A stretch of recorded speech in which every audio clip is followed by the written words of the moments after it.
she like? Well, why don't you bring up the presentation and we'll go from there. She likes California, like the vibe. All right, everyone. Thank you so much for joining us. Sorry we're getting started just a few minutes late with the hybrid meeting. There's a lot of moving parts, but it looks like we've got good attendance both in the room and virtually. So for tonight, we're really going to dive into it. We heard from you all loud and clear at our last meeting. You are ready to dig into the big questions. So you saw in the memo and in the email that went out previously, a lot of the big questions from last meeting's discussion were sent out. There's a link to it. We're not going to spend time on that tonight. Tonight, we're going to get right into, and maybe let's go into the meeting purpose, I think 2 slides ahead. Tonight, we're going to get right into questions about house size and really reviewing the white paper data that we know just went out. It was dense. There was a lot of material in there, and combine it with the work that you have already done. And this may be one of the most valuable conversations we have as we begin to launch into determining where our values align with the land use regulations that really can realize what we want to see and reflect our values in the community. So that is the purpose tonight. We're not going to spend a lot of time on setup. The next slide you're going to see is the vision and the goals that have been guiding us. And you're going to see we've got the vision and goals on the wall here and here.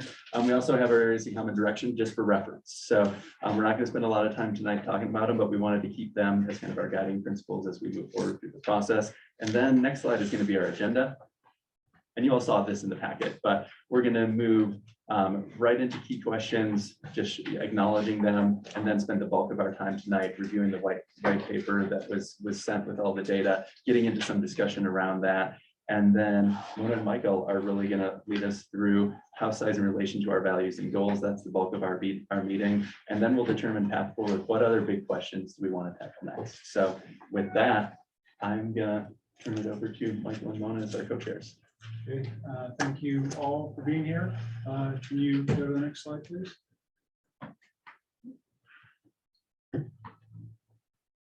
So before we go to the list of questions, we just want to maybe establish like some rules of order that we haven't really going forward, and that is just basic stuff. So we didn't do the, if you want to say something, do this with your placard instead of raise your hand. So if you could please do that. We're going to try to defer as much as we can to making sure that people who raise their hands on the Zoom get called on quickly to keep them engaged, and so we're hearing from them.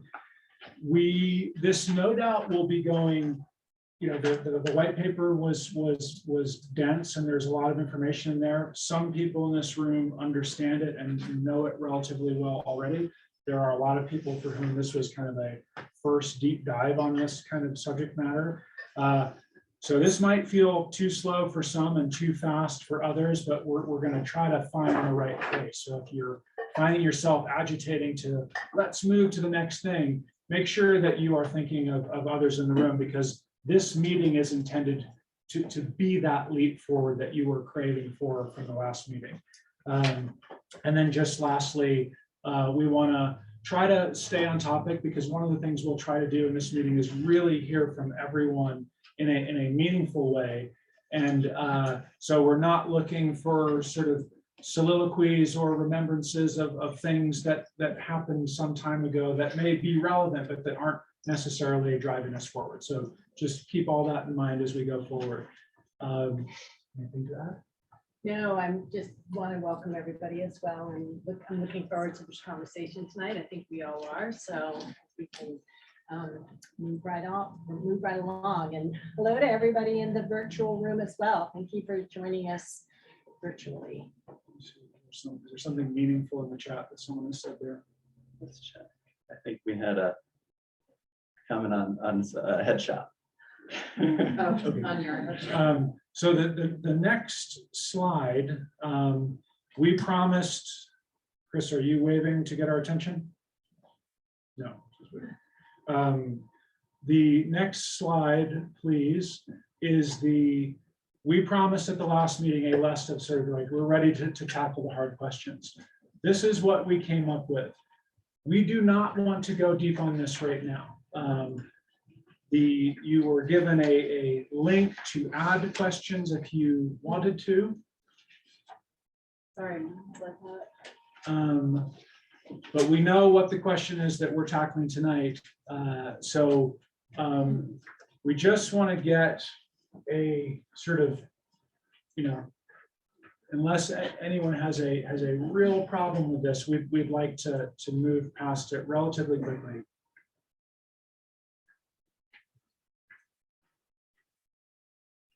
No, let's make sure that that nobody does have a real problem. So, and again, this can be refined. People. Can I ask a question? Yeah.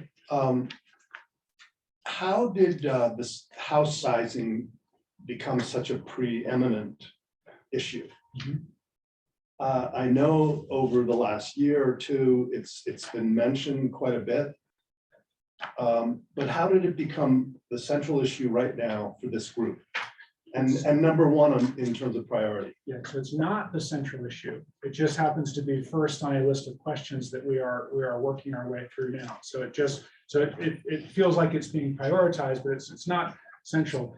And I think in the packet, it was stated that so many of the things that we will subsequently discuss will be in some ways defined by where we land on this question or how the conversation that we have around this question.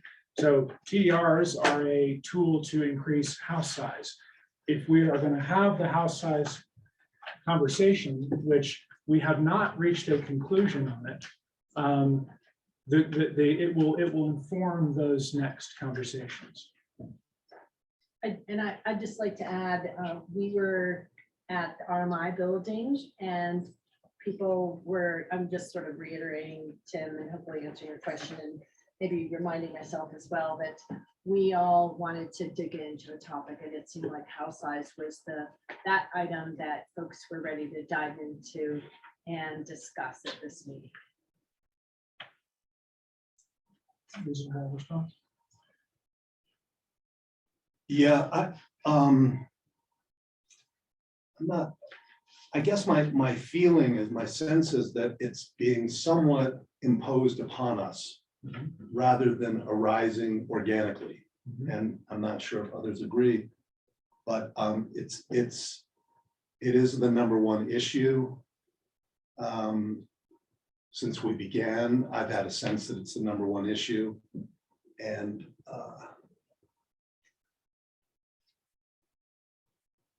I'm not sure what I'm trying to say, actually. Yeah, I mean, but- may I Yeah, ask sure. a question just to, do you feel like you are being led intentionally down the Yes, path yes, I of think- reduced home size?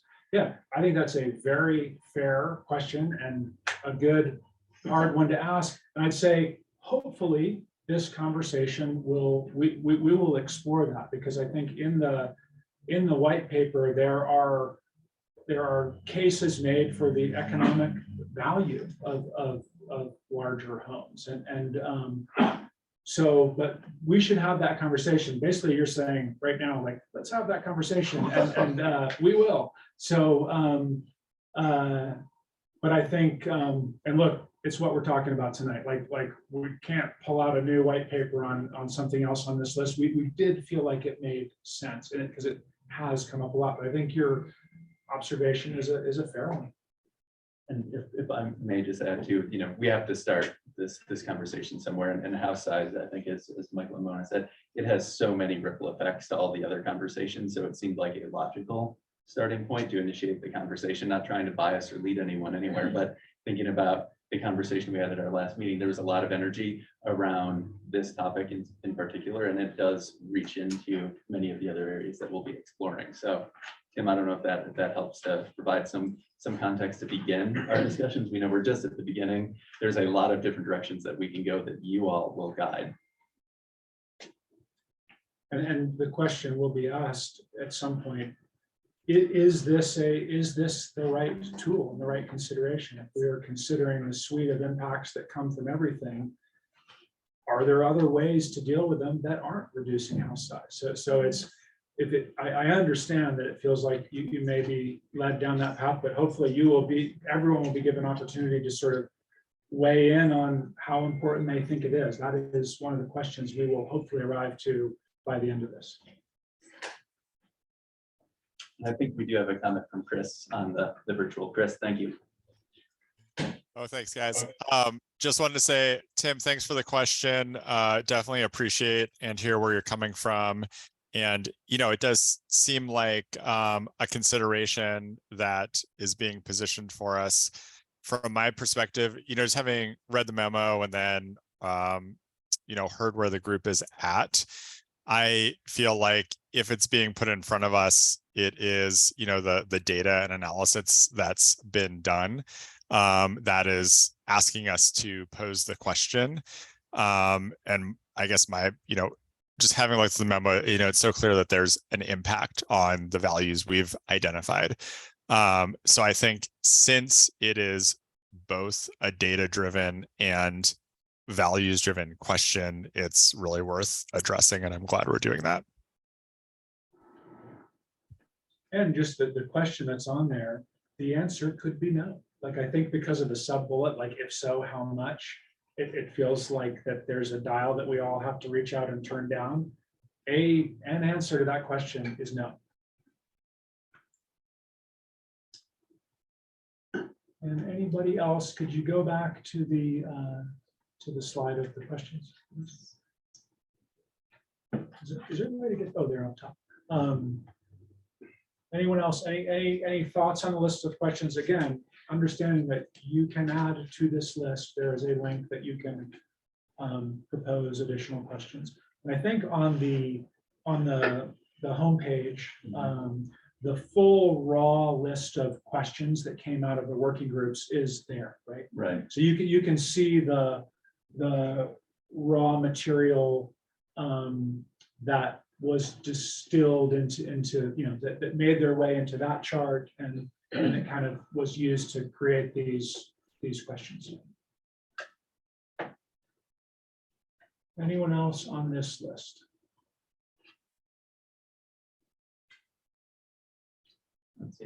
Bill. Oh, Bill, sorry, Bill.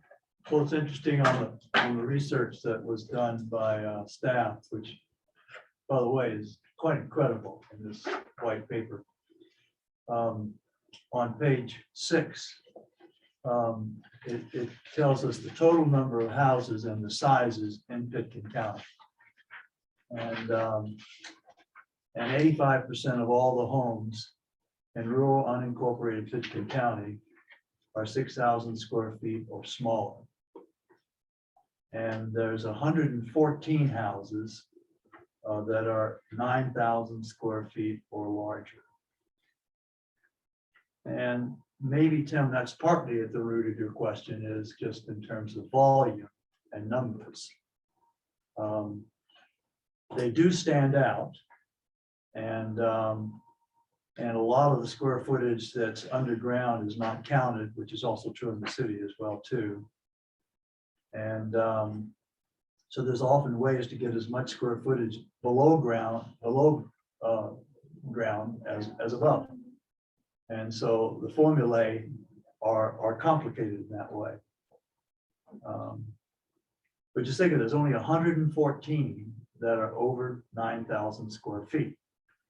And I was just impressed by that number. I wasn't aware that it was that few.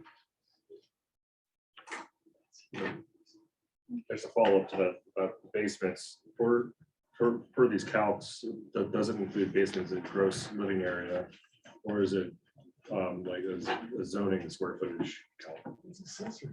It's assessor.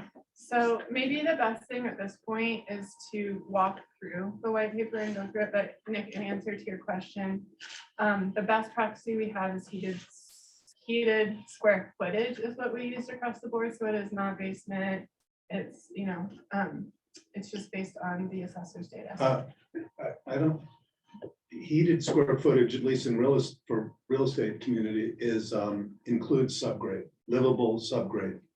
It does not include a free garage space. Right.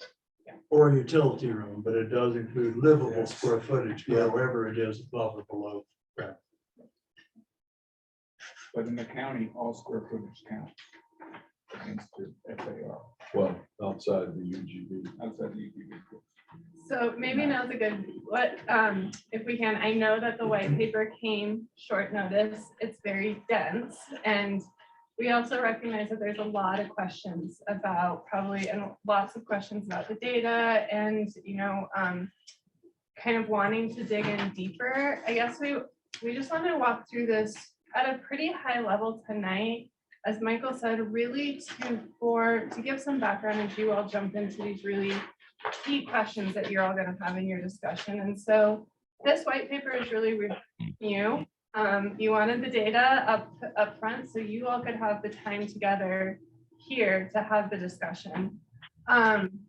And so I just want to preface it with that and saying this is an overview of a lot of different data, over the years. It's not intended to necessarily build upon one another. We can do that later on. It is just a start to say, here's all the different aspects that we have that are showing kind of what we see around the housing in Pickens County, because that is, if you want to talk about it, as we've said, housing is what comprises unincorporated Pickens County. That's why we're all here, right? So with that, if we can jump to the next slide, Mavis. So just a good reminder, I think we all forget, but this really just is a compilation of existing conditions. So build out data, permit data that we have from our building department, some historical trends in house size. We heard from some of you about wanting those trends that were in the memo, so we added that into this presentation. What we see from surrounding jurisdictions as well and their trends as far as their regulations, just to paint the picture. And then really a lot of this new data that we've been working on since 2020. So what are we seeing in the environmental and infrastructure space? What are we seeing in the economic space? And really just giving you this high level overview for you all to start to jump into your discussion later this afternoon, shortly. We'll make it shortly. Next slide. Actually, I had a question. Well, that slide's fine. Real quick question on this. I can't tell from these, maybe that one's a little better. I just want to know how far up Castle Creek and Maroon Creek does the UGB go? I mean, if anyone knows, like, is it the music school? Is it the hospital? Is it past that? That's more like it. It's Meadowood, Twin Ridge. It doesn't proceed up the valley, well, except for a flag for the music school campus. The music school, but what about Castle Creek, Valley Ranch? No, so that's No, it doesn't go there. there. And then on Maroon Creek, does it go to Highlands? Highlands is in the city. Oh, that's right. Highlands is in the city. And so one tool we just wanted to share, and we might be able to, we can send this out later, but Pitkin Maps and More is probably your best tool if you wanted to explore the UGB, where the municipality boundaries are, where the planning boundaries are. It's all very interactive on Pitkin Maps and More, and you can see it, and we have a great resource here. But we'll send out a video too, so you can all explore the county and what the areas are that we're talking about. Just because I saw a lot of folks writing notes, the URL for that is maps.pitkincounty.com. So pretty easy to remember. That'll help you find that resource. Okay, great. Next slide. So just setting some context for the discussion for the white paper is there's really two key things as we think about the house size and some of the impacts. This is going back to the 1970s, as you're all aware, and even from the comp plan that it is to preserve, conserve, and protect. And that it was very intentionally a land use pattern that created separation between Aspen, Snowmass Village, and Basalt. And so as we talk about use in the county, which I think at this point in the process you're all very used to, is why it's residential. Residential is pretty much what comprises almost all of unincorporated Pitkin County. And so thus that's also likely what is going to impact our values in Pitkin County. Sure, I have a question on that. Yeah. I think we want to hold our questions until after we flow through Yeah. this high level. Yeah, unless it's a clarifying, I think it'd be best if we can hold it. And really, we're creating the space for you all to have the discussion. And we've got experts in the room, and we're gonna have others join in as well to be able to answer. And there'll be plenty of time for conversation afterwards. This flow does follow the white paper, so really high level summary, I think it'll be helpful context into that. Thanks, Kara. So one of the first things we did is we provided the build out summary, just for some of you that might not be in the planning world. The build out summary is really meant to estimate what can occur in Pickens County, what's left to be developed. And historically in Pickens County, we've used a likely scenario, which is that 60% of actual total land build out. We typically have seen that 60%. And again, that's in the white paper. It's due to hazards or just trends that we see in development. So the build out, we use the likely scenario for both the rural planning areas and then the urban growth boundaries. Question, does that include areas where construction is not possible, steep slopes, wetlands? That's part public of that lands? 60%. Oh, clarifying. Also, it'd be helpful if you have any anecdotal comments on what proportion of the likely remaining build-outs belong to which county areas. I mean, if they're all in Crystal, Oh, yep. We'll that's have- coming. it's Okay, coming, great, yep. thanks. And that's why I think if we get all the questions, we can tell the. No, the clarifying questions are okay. We said that, so that's okay. So again, maximum is that this is based on dwelling units using the assessor's data of heated square footage. Too many floor areas these days. 3,100. The key point is that there's an estimated 1,800 in the rural planning areas in Pickens County with a likely scenario of 786. And then if you can go to the next slide, and I apologize, this is included. This gives the breakout by planning area, and this is also linked as an appendix in your white paper as well. So next slide. And then as we go into the urban growth boundary areas, and just a clarification for those that includes both the Aspen Pickens County urban growth boundary area, as well as Snowmass and Basalt, which are much smaller. But we have 558 existing units with a build out potential of 216. Next slide. So there you can see more of the breakout. And again, this is provided as an appendix. Go to the next slide. So from that build out analysis, we were able to see what's the square footage that we have today. And this is averaged between the at less than 6,000 and more than 6,000. So roughly that 57-50 split. And that's where we see 85%, as I think Bill was alluding to, is in that below 6,000 square feet with the average house size of 3,751 in the rural planning areas and 4,203 in the UGBs. Slide. So we also then provided a detail of building permit data over the past 5 years. And, you know, this kind of paints a picture of what we see over new builds, additions, remodels, and demolitions. And I think one thing that we wanted to point out, we had heard some questions about, are we updating all of this data? And one of the things that we want to point out is some of this data hasn't really changed. I think we looked at 2018 and 2014. Overall, we're not seeing huge changes, but I think as we've all been talking about, right, it's pretty striking to see those remodels that have come in since COVID, and that's not necessarily captured in those new developments or new buildings that might be showing up now that weren't showing up in the 2018 study. Next slide.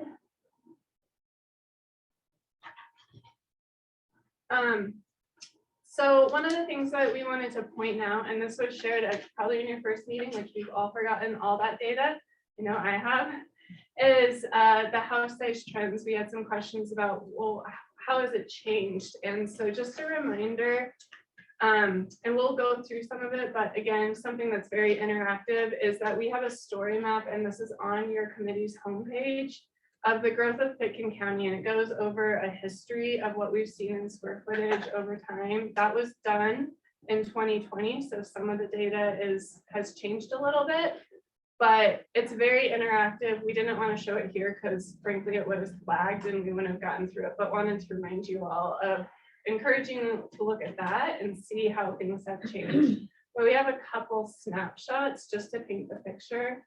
You can go to the next one. So this is probably hard to see. And this is 2019 data again. So the blue is all the housing units that are 5,750 to 10,000. And then the yellow is everything that's 10,000 to 15,000 square feet. And if you are on that story map, you can zoom across the whole county a lot better than trying to get a whole picture. Next slide. So the story map also gives a background, and I think this is a great visualization of how the housing stock has increased. And this is a vertical representation, both of quantity as well as total square footage. So it gives it in 5-year increments. This is a quick summary. 1970, next slide. No, so you can see. 1980, you can go through these. I don't know who's driving pretty quickly. I'm driving, but I can Yeah. punch it. Yep, 1990, No, I'm serious. I've got. 2000, 2019. Oh, can you go back to that last one? So what's interesting is in this report, 64% of total square footage added in the county between 2010 and 2019 was in homes greater than 5750. So again, it's the quantity of dwelling units might be minor, but the quantity of total square footage is it's a large quantity. So another data that was done in 2018, and these don't necessarily stack up, but just are painting the picture for you, is based on a build out. We ran an analysis of what's the maximum square footage that's left. So we just did the build out potential, but based on that build out, what's the total square footage that is left in the county? And how would that be different if we catch the house size at 5750 versus 15,000? And so again, the orange here is, so on your left is new development that would be left. And orange represents if new development was at 15,000, and blue is at if the new development was at 5750. And then the right-hand side is reflective of redevelopment that would be allowed. And so next slide. The piece that then this starts to build upon is, okay, then what does that mean for our infrastructure in the community? And this red line was based on the landfill limit in 2018. So I recognize that has also changed, but it's just a good threshold to see how much the waste of those new homes of that construction would exceed our landfill capacity versus if we had a cap at 5750. So we start to see how those impacts then influence the rest of the infrastructure in the county. So shifting gears a little bit, stay with me, we're going quickly, was also just wanting to see what other jurisdictions are doing just surrounding us. And this whole chart is in the white paper, so want to call out that there's other critical questions that we asked to those jurisdictions, but this just gives a snapshot of what we see from LaSalle, Aspen, Eagle County, and Snowmass. Can I ask a clarifying question? Is the 5,000 square feet of gross floor area include subgrade in the salt? I did not ask that question of the salt. I think they were the first people to get back to me, so I apologize. No worries, I'm just curious.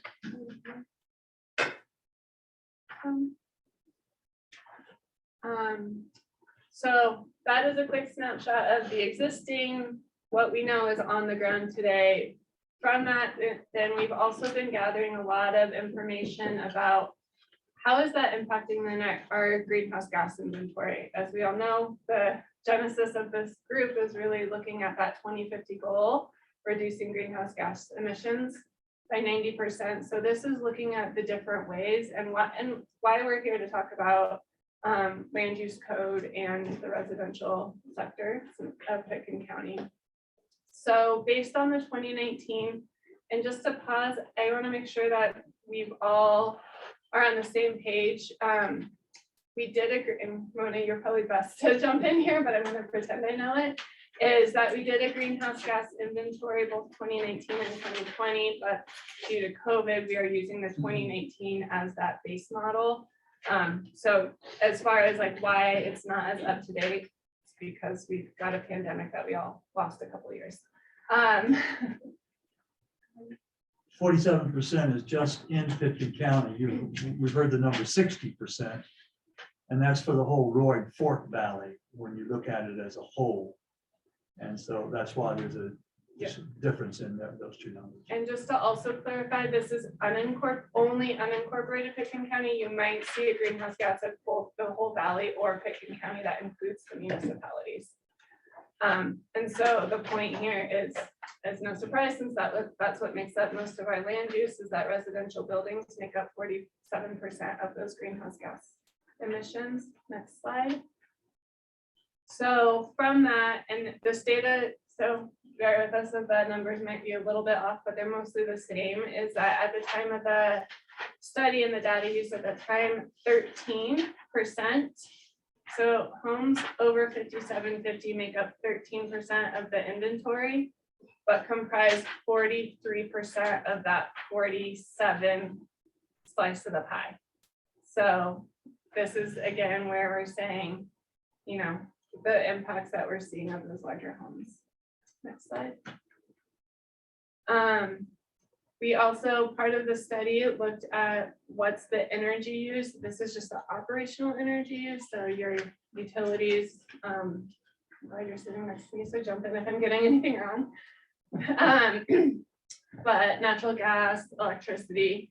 And so this is an average within that range is 46 BTU per square foot of the 1,000 to 5,000 square foot range, and then 95 BTU per square foot in that 5,000 to 14,000. So you're seeing almost a doubling there. And then part of the data is that, and we sort, this is all available in the memo. Next slide, Miles. Is that we did a utility data analysis in 2018, and that really was, and others can jump in, was a really robust study that looked at working with our utilities. What is the energy use that we're seeing both of operations and the external energy in a home? And generally speaking, we're actually seeing a threefold increase as home size increases. And we followed up with the person that did this study yesterday, and you know, the key takeaway that he wanted to point out was it's not, as we know, right, it's not linear, but really, for example, a 10,000 square foot home isn't 10 times more energy use, it's actually 30 times more energy use when you account for both the operations and the external energy that we're seeing at those large homes. Next slide. So the other research that we did is we, building upon that utility data, we started a study of what's the impacts of home management. So we know the hard of the external energy on the utility data, but we also know home management is a huge piece of that sector in unincorporated Pitkin County. And so what are we seeing? So Lotus completed a study that focused on that greenhouse gas emissions. And I think Debbie, you've mentioned this before really well, right? It's the upkeep of the lawns, the weekly cleanings. I think we see other amenities that then require additional management. What's that impact on our overall greenhouse gas emissions? Next slide. So what we're seeing here, and again, we recognize there's probably a lot of questions. We are prepared to bring Lotus into a future committee to really dive deep in here, but wanted to just paint the picture of those home energy use emissions make up 20% of total Pitkin County greenhouse gas emissions, right? But when we add in the home management, that gets at that stationary energy, it gets at the waste part of our greenhouse gas emissions and the transportation. That's 9% of Pitkin County's total greenhouse gas. So this is just, and I should have clarified, this is just of homes over 5750 in Pitkin County, comprise 29% of Pitkin County's total greenhouse gas emissions. And so then diving in more specifically into what do we mean in that home management of that larger homes? So again, within a large home, the energy use, so your natural gas, your electricity is 70%, but that home management of that is comprised of 30% of just a parcel in general is what we're seeing with, I think we all know this one, transportation is the biggest driver of those emissions. And that's really, Michael, you've said this well before, it's the difference of maybe someone cleaning and riding an elevator to the next location versus someone driving to the next location. And so what we're seeing then is how does that impact, again, the overall picture? If we are looking at the homes above 5750, those VMTs associated with home management comprises 22% of all VMTs in Pickens County. So I think we can say we feel that on the roads too. So the other piece that we looked at is what are those economic impacts? How do we understand what does this mean? Good pros and cons of the large homes in our community. I want to pause before we go in here. We recognize this is hard data to try and track, right? And it's as this group has been talking about, there's very traditional sources for employment data, but I think we all have anecdotes that really shape the story. And so we are continuing to work on bringing this forward, but wanted to start to look at what is the economy that these large homes bring to our community, and how does that affect the regional piece as well. Next slide. So one of the pieces is we've been trying to say, well, what if there was a change? How does that impact the workforce? It's hard, I'm going to be honest, because it's all over the place. And one of the reasons why it's really difficult, and I know this slide is very busy, and apologize putting it in a memo that was probably hard to read, but I think the most important thing to really point out is how the construction jobs that are counted to Pickens County have shifted. And I think there's folks in the room that are much better experts than I am on this, but between construction companies moving down Valley and no longer being accounted for as located in Pickens County, as well as workers, we see that in 2000, Pickens County made up 28% of Garfield County and Pickens County's construction industry. By 2021, it was down to 18%. And so some of that, I think we all know, is both the construction industry has changed and is up and down the valley, but some of it is also those jobs, those workers, and those employers are also no longer accounted for. Clarifying question. It's where the office of the construction company is located. It's not where the jobs are. So this is showing you. Correct. Right. Okay. But one thing we do know is that there's a long established relationship that we see, and this is from 2004, so I couldn't correct the spelling error in it, but we know that there's been a relationship between the larger the home, the more employee generation. So don't get caught up in the numbers here. This is actually from the 2004 Clarion that established the employee impact fee for Pickens County. That shows that relationship between second homeowners and employee generation. And as alluded to in the white paper, our C associates just completed a similar study for the city of Aspen related to employee generation, not only on construction, but also post-construction for large homes. And that's where we kind of start to see this updated number of what is that employee generation per square foot for both construction? What are we seeing it for operations and maintenance? And then what do we see that bigger picture being? We recognize it's the city of Aspen. The numbers might not be the same, but I think we could say that the trends are definitely still there. Okay. So the last piece, I'm going to hand it over to Cindy because she can speak better about how this, yeah, I'm going to hand it to you. Oh, okay. Well, thanks. Back in 2020, I think you guys remember or have heard that we had an effort to talk about growth and talk about all the same topics, house size, TDRs, everything. And at the time, we asked August Haas, who is an engineer consultant who does a lot of the energy work in this area for a lot of the larger homes, and trying to make them energy efficient. We asked him to do a study for us on house size relationship with energy use. So we started with that. We looked at these house sizes, and we started with the annual energy use of different home sizes. With that, we were able to take another look at waste generation.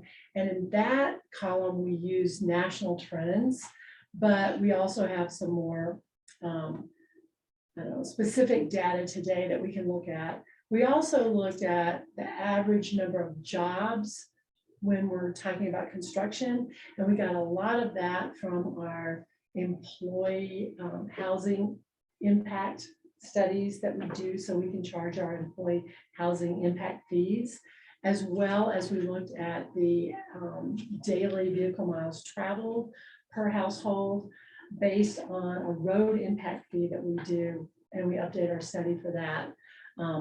And all the studies in this particular slide come from between 2018 and 2020.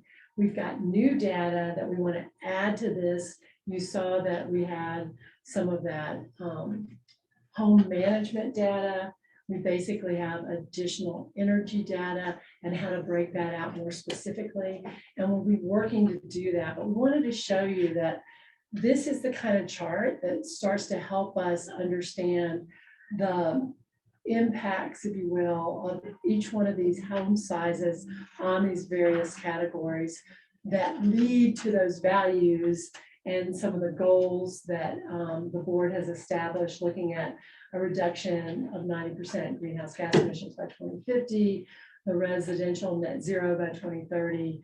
How does this look to our economy with jobs? And everybody here has spoken about traffic congestion and where does that traffic come from? So this is a chart that we'll be able to build out more and more as we go along. But this is a great snapshot from 2020. We just wanted to share with you. So with that, I want to hand it back over to the co-chairs. Again, I know that there's a lot of questions. We didn't do a good job introducing, but we have Andrew Shoemaker here with IT and GIS, as well as our chief building official, Jeffrey Erickson. And I think August Haas might be on the phone. So we're all here to listen. And as you all may have questions, you know, we can provide some insight, but also we're here to listen to see what's the further detail and data that we need to be bringing back to you all after you kind of go into those deeper questions. So with that, over to you. So from here, we're going to do two things. One, we just want to have a free-flowing conversation within the room, and we're going to do that. You can ask further questions, maybe ones that you held as you were watching this, just reactions that you had to the white paper and what you just heard. This tonight question here: what is the right balance to reflect our values and maintain the community we all love and fight so hard to preserve? Is a thought starter only. You don't have to answer it. And then once we conclude that, we're actually going to very intentionally go around the room and get individual thoughts from each person. So with that, we will start the free flowing conversation, and Randy has his card vertical. So I've got three clarifying questions really. And it has to do with understanding of the data. So the first is the maximum density numbers and how they were calculated. And what I'm wondering is when those numbers, and I understand that you took a factor of 60% applied to the maximum to understand what likely build out is. But is the maximum, so if you are in the AR10 zone district and you've got 100 acres, is that 10 single family sites? Is that the way you calculated the maximum? Yes. It is. Okay, that would seem to be considerably overstated to me, just as a comment. Number two, same question or similar in terms of the maximum square footage that's permitted. Did we take every possible lot? And if you're outside the UGB, you basically have no floor area limitation. You do within the UGB, depending on which zone district you're in, but outside, you really don't. So do we just take 15,000 square feet times the number of lots, and that we didn't? No, it's very specific based on the code where you're allowed to have up to 8250. So like caucus input might have influenced those numbers. Correct. Okay, and so in that scenario though, where we've got the 100 acres zoned AR10 and we've got 10 potential lots, how did that property get reflected in the maximum square footage number? Would it have just be, I mean, does it depend if it's in Snowmass Creek or? Square footage was taken directly from the assessor's office data.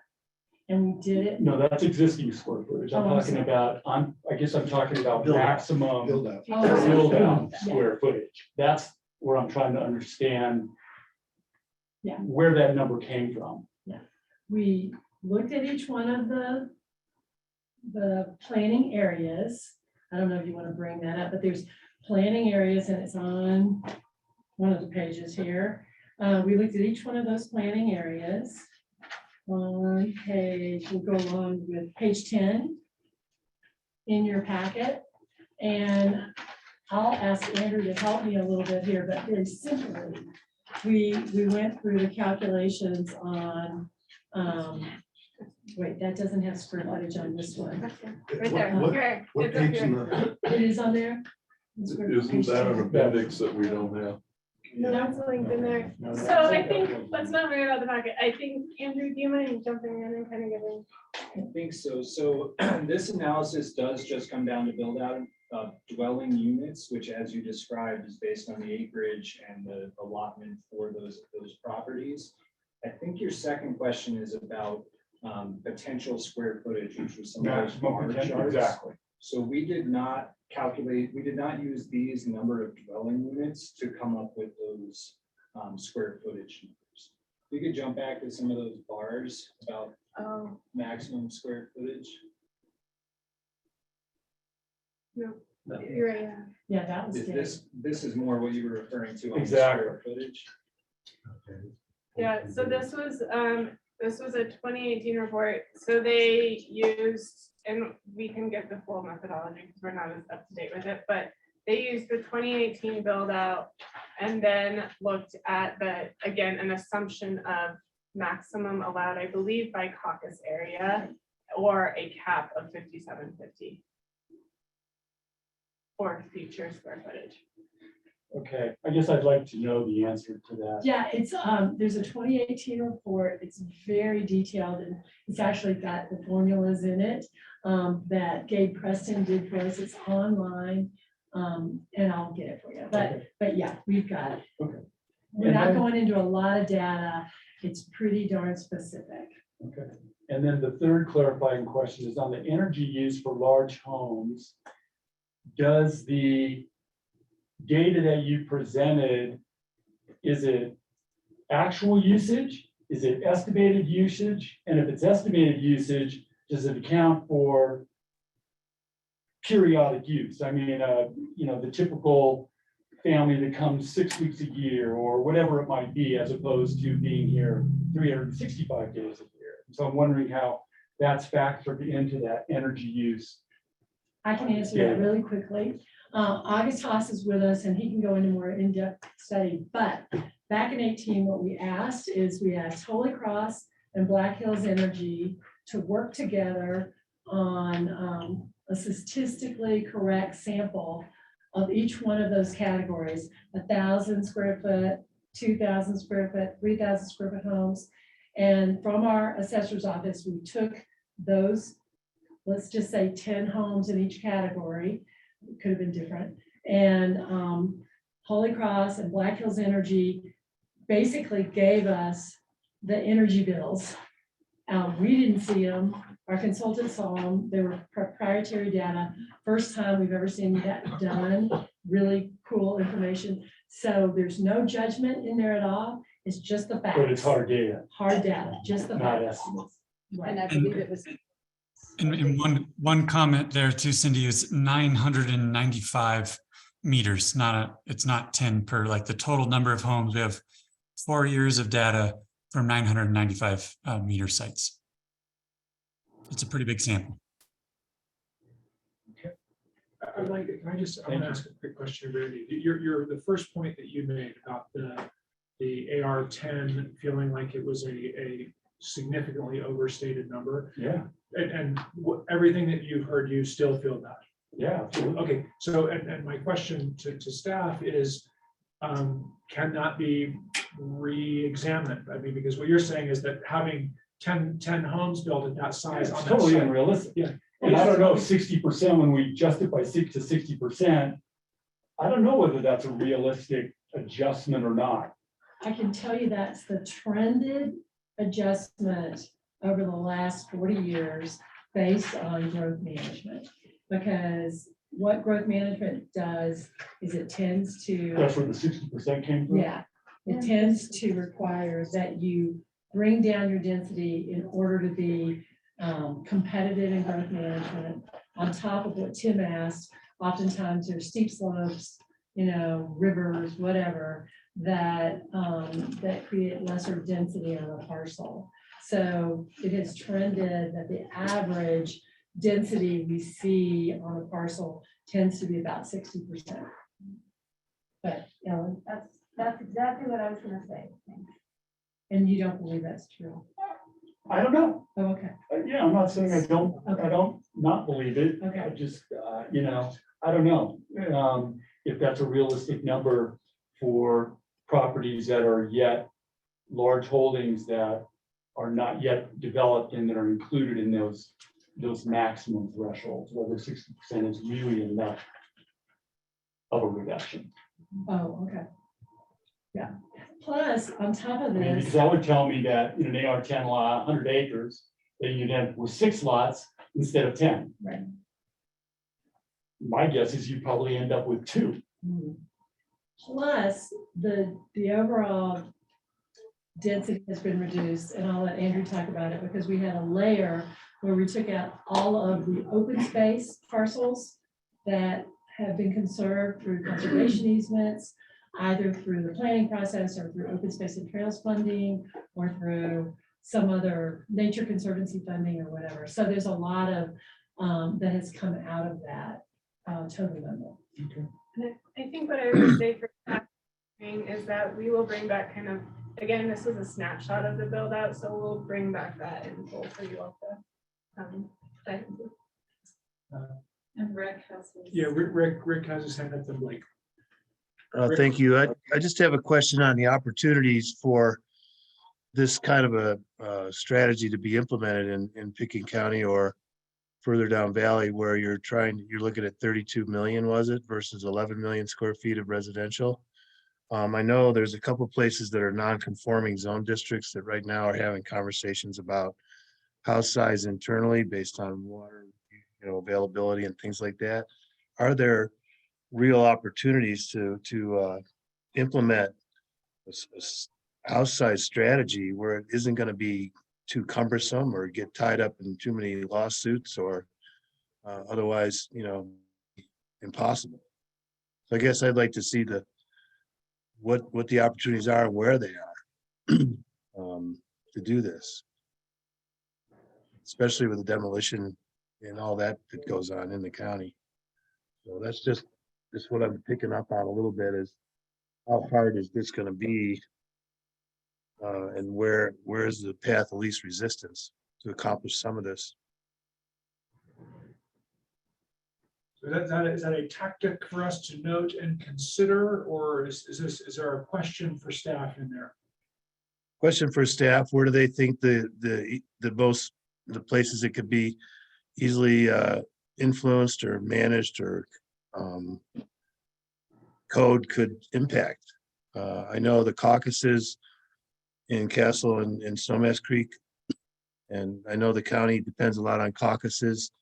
We're just getting the Brush Creek caucus going.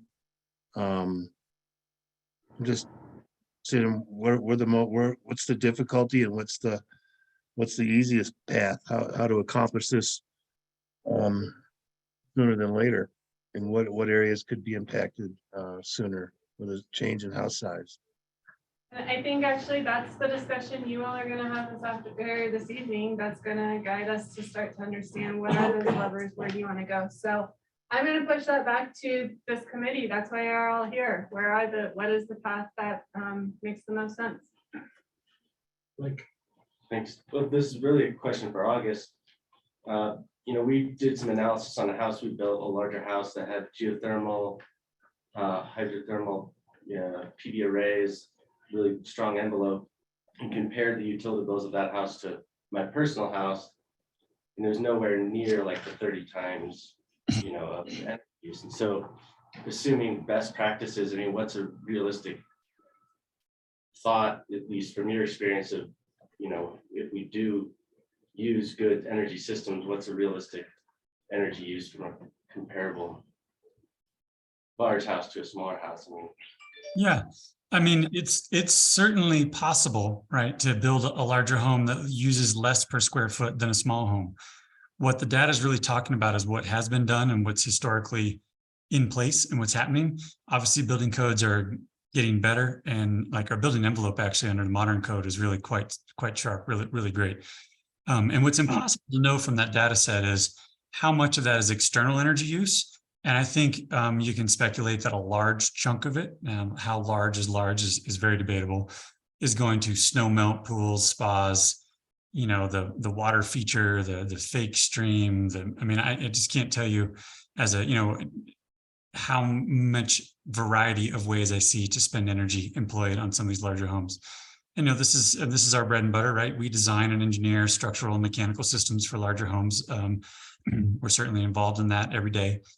So, I mean, to try and speculate what could be done versus kind of what will be done on average is a really hard one to pick, because I mean, I do get some clients who really push it and we come out with pretty tremendous homes, but a lot of those homes still have a high amount of what I would call amenity loads, you know, things like we talked about external energy, but internally they tend to have humidification, which is a really big energy user. They tend to not be set back in terms of temperature. Like there's the comment earlier about, well, how much are these homes occupied? And what I see living and not living, sorry, but working in these homes on a regular basis is that they're usually, while marginally occupied, you know, there's a worker that comes by a couple times per week or somebody's in the home. And so the thermostats are not set back due to that reason, but also due to the reason they have, you know, extremely valuable art or wood finishes, cabinetry, et cetera. So the homeowners, builders, property managers, none of those people are willing to risk large changes in the temperature and in the humidification. And frankly, relative to the dollars invested, it makes sense. I'm not fighting against that. But what we see is those homes kind of at standby load use way more than, say, you know, maybe your I's house where we got a family of 4, but we have no cooling system, no humidification system, no intensive AV systems, maybe no lighting systems. It's the standby loads of these things that really gobble up energy. Like when you take, say, a pump for a pool, 1.5 horsepower pump, and let it run, you know, 8,760 hours per year, which that filtration pump is usually running even when the pump is cold. And, you know, the impact of that is large. Like 1.5 horsepower pump running nonstop might consume more electricity than my house, where we have a family of 4 living. And so that stuff really adds up. And it's also, it's outside the purview of the building code. Like the building code can comment on what is the envelope and what is the heating and cooling system efficiency. And that's really about it, right? We can't get into, or at least as currently configured, we can't get into regulating things like these amenity loads. So as an average, even with newer homes, I think we're going to find that the bigger homes tend to have higher loads per square foot because of the amenity loads, both indoors and outdoors, than a smaller home where there's simply, you know, if we have affordable housing unit, you're not going to have lots of snow melt. You're not going to have an involved AV system and on down the line with all the things I just listed. So that's not to say you're not going to have one home that's just totally amazing. You know, you have this 10,000 square foot home that manages to achieve net zero energy. I mean, I'm working right now on a home that's attempting that in Basalt County. Sorry, not Basalt County, near Basalt Mountain in Eagle County. But to do that, we're also looking at putting up a 109 kilowatt PV array system for this one house to offset their snow melt, their pool, and their spa, and their 10,000 square foot home. So is that, I realize I'm wandering a bit there, but is that answering the question? Could we get an hour presentation from August? We were trying. But Blake asked the question. Blake, did that answer your question? yeah, I think so. I think it's really, it was taken as an average of many data points, but you know, that. Oh yeah, I mean, quite literally the data that's there, I mean, I want to be clear, it's really hard, really good data. We are very, very lucky that we got the county assessor's office, Holy Cross, and Black Hills to collaborate on that data, because it's a very significant our statistically significant data set. Again, 995 homes over 4 years. It's rock solid and really kind of irrefutable in what it tells us. But we do have to be careful on how far we can infer into that. Because, for example, yeah, in that data set, the 10,000 square foot home uses 30 times more than the average 1,000 square foot home. Does that mean that every 10,000 square foot home does? Absolutely not. But what it also means, of course, is that some of them are much worse than that. And in my portfolio of homes that we work on, we try to get energy bills as much as we can.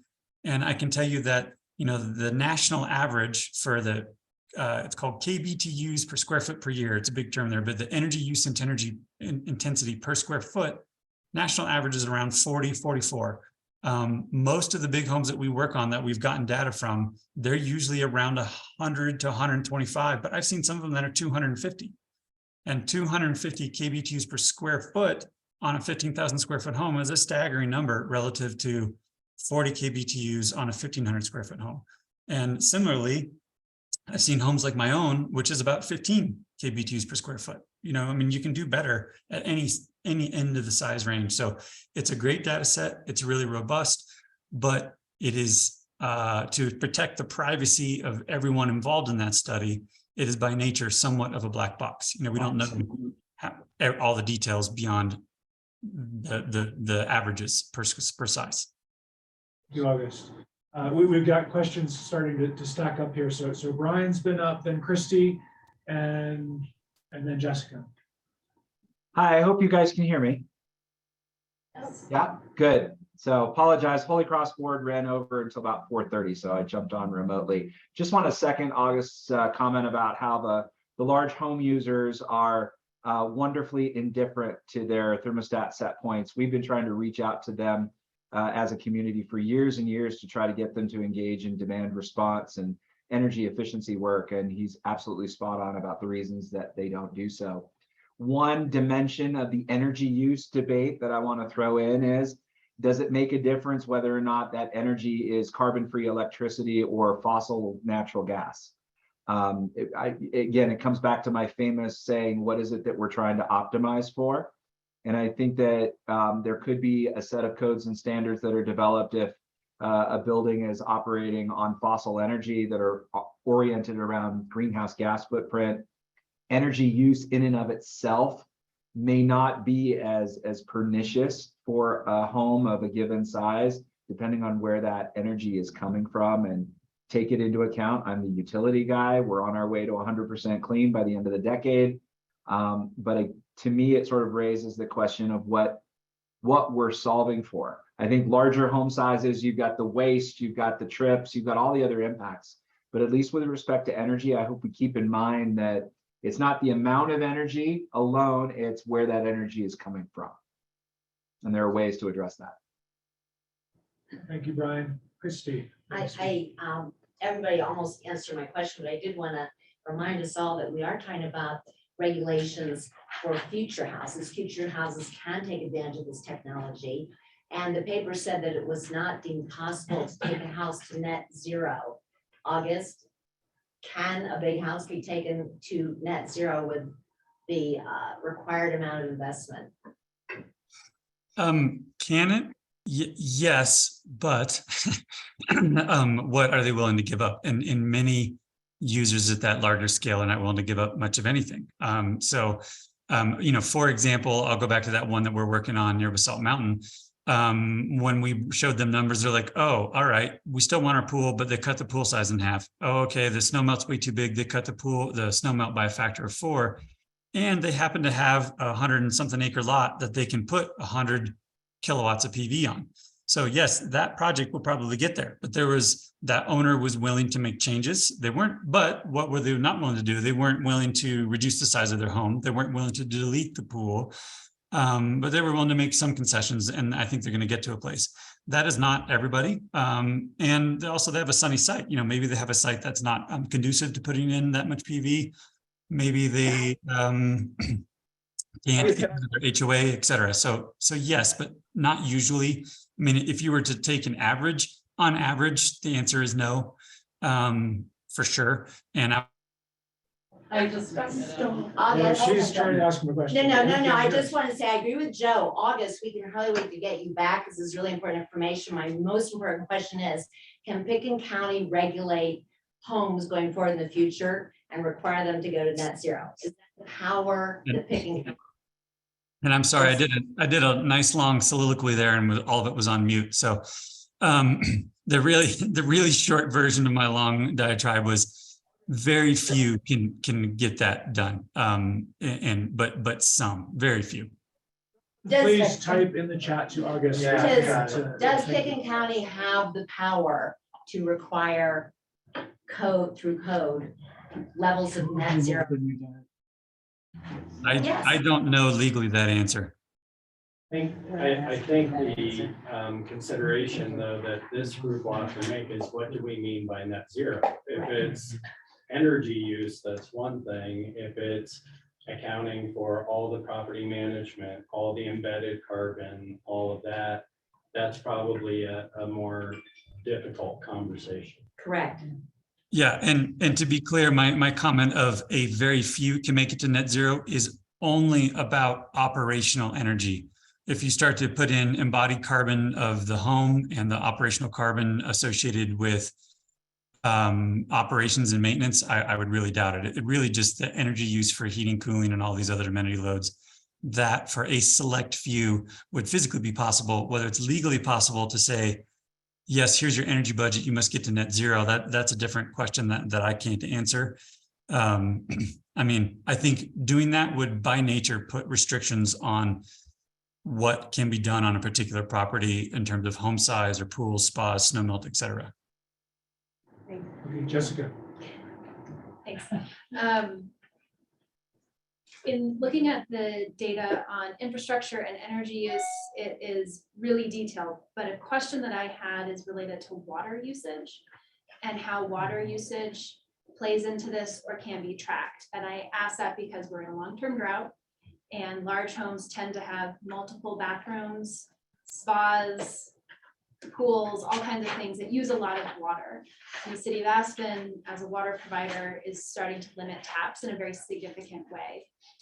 And so I understand we can't require water providers to do anything, right? Pickens County has no power there, but is there something that we can understand about water usage? And is there anything we can do similar to the energy piece to say, you actually have to limit your water?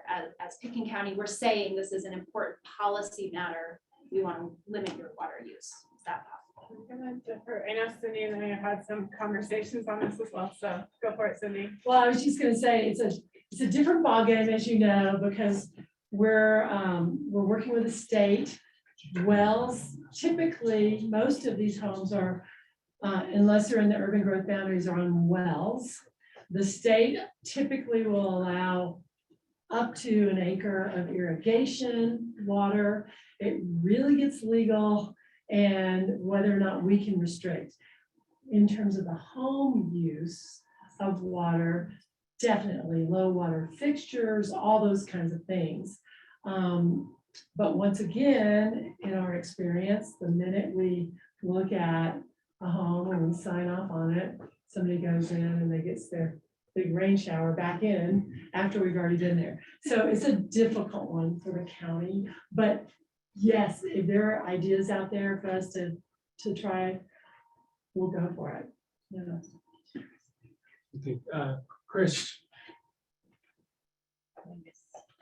Chris Mangus. Yeah, hi, thanks, sorry. Just to make sure I'm not speaking out of turn at the wrong time, I kind of just had like a general reaction. Are we doing that yet, or are we still just asking questions about the presentation?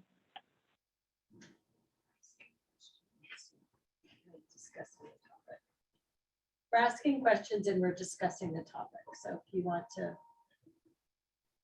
Okay, I might wait till folks finish asking questions, and then I'll just wait till we like go around, because mine's kind of like a multi-point thing on the various data points that kind of puts us like that has a recommendation on the main question. So I'll hold for now till we get there. I was kind of getting in line. Adam, we saw your hand go up and down. Did you have a question and retract it or a thought? It's lengthy, so I was typing into the chat for August to just respond to at some point, kind of more of a nomenclature reference point, so not worth discussing. Thank you. Rick. Yeah, I just said, Rick, go. Just real quick, I think that when it comes to negotiating with a land use application, it seems that the argument is based around how efficient a 10,000 square foot house can be built, you know, the goals it can achieve as a home. But August raises a really important point. I think that the amenity loads and the service provider loads and things like that really are what are the easiest targets that I see to address as far as getting to a goal of less carbon footprint. Secondly, the question about water, we are in places restricted to how much water we have available to provide a subdivision with domestic water. And the city's ECU concept, equivalent capacity, is also being bannered about pretty much these days between people that are in the county that are on city water. And, you know, an example, there's a couple subdivisions outside the city boundary that actually are served by city water. So that is a very good tool, and we're looking at that as an implementation to manage house size, irrigation, pools, hot tubs, spas, steam showers, the whole 9 yards. So I think, you know, some of these common sense things where we can really get into it seem to me that, again, the easiest things to approach first. If we start from looking at the top down, there's just so much debris in the way, it's hard to get to the bottom of the pile. So starting with the simple stuff is working well for us, where we're talking about it.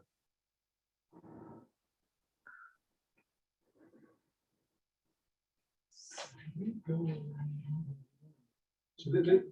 so this might be a good point, unless someone really has something else they'd like to say. We didn't really talk about the economic side of this at all. We're very much in the energy use, but that's okay.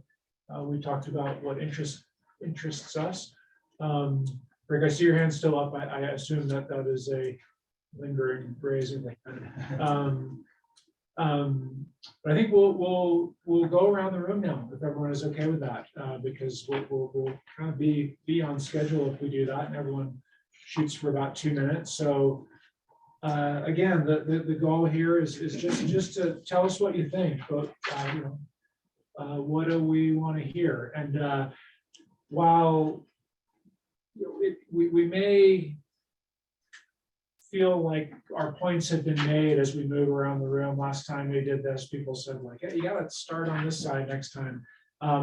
Please don't hesitate to re-articulate things that you've heard, because when we hear some things said again and maybe in different ways, that is a valuable aspect of consensus building. So hearing points echoed back verbatim or not is actually valuable. So don't hesitate to repeat someone. And does anyone want to go first? I'll go. Okay, so then we'll start with John, and we'll go to his right around the room. Thank you, John. Yeah. I would just say, when in our conversation about character in the valley, we talk about our goals. And we talk about large home size, and we talk about energy use, and we talk about water use. It's just comes across to me personally is it's really hypocritical to try and do it all. And so I feel like we need to make some hard decisions, and I believe that home size is one that can make a difference, and it can fall down the chain and make some differences as we move into other land use tools and levers. And I just feel like if we're gonna have big homes and we're gonna try and have great rural character in our valley, and we're gonna be energy conscientious and water conscientious, it's having your cake and eating it too. I don't see how it's possible. That's all I got. Thank you. Morgan? Yeah, I just want to thank everyone who consolidated all these resources into one white paper, and especially for the work that August did. I mean, 30 times the energy use of a smaller home. You know, when all of us think about the little things that we do, you know, I'm gonna ride my bike home in the dark tonight, 30 times the energy use. Kind of hard to wrap your mind around. And I think that this is such a great direct connection of the detrimental impact that these homes have on our local character of our place and globally. And it's right here in the Pickens County land use code that large homes, very large homes, are inconsistent with the historic character of Pickens County. They contribute to declining affordability of housing. They create very significant demands for additional services to accommodate their needs. And it's written here, and we need to actually focus on doing something with it. And one thing that I've been thinking about a lot, and I think it got a little bit muddled in our last meeting, there were some comments on this, is another tool that we might think about for dealing with these very large homes, and that's just simply looking at ways that they can be taxed. Maui County now has a separate, and I know this was mentioned in some of the original committees. I think Mona had mentioned something about Vancouver has done the same thing, where short-term rentals are taxed at a different rate, second homes are taxed at a different rate. And so you capture all of these existing structures that are having this impact. Because we're going to have because so few structures are built every year, you're going to have a minimal impact on the new homes built going forward. Does that sort of, yeah.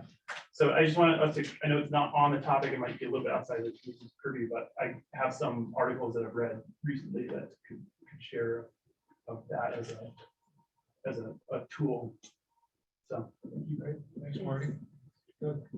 So something that really struck me in looking at the white paper was the existing stock of homes in the county and the current size versus what was $16 million square feet if they're all developed to their maximum height or not height, excuse me, maximum size.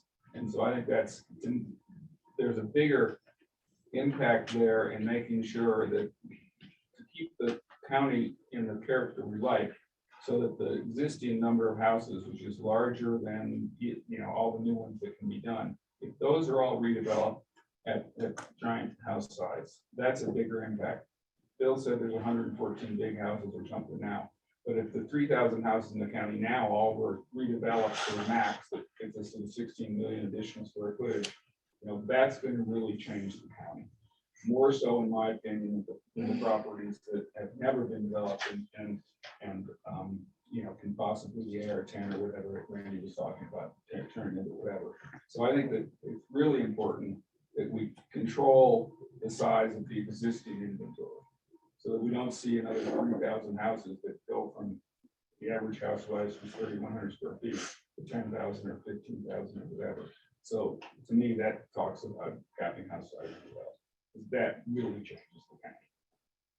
And Doug, just back to that list of the questions that we have, that's a question that's on there that will be a full topic of conversation. So it's great that you mention it because it validates its inclusion. So thank you, Max. I find myself getting more and more muddled as the conversation goes on, unfortunately. I really do.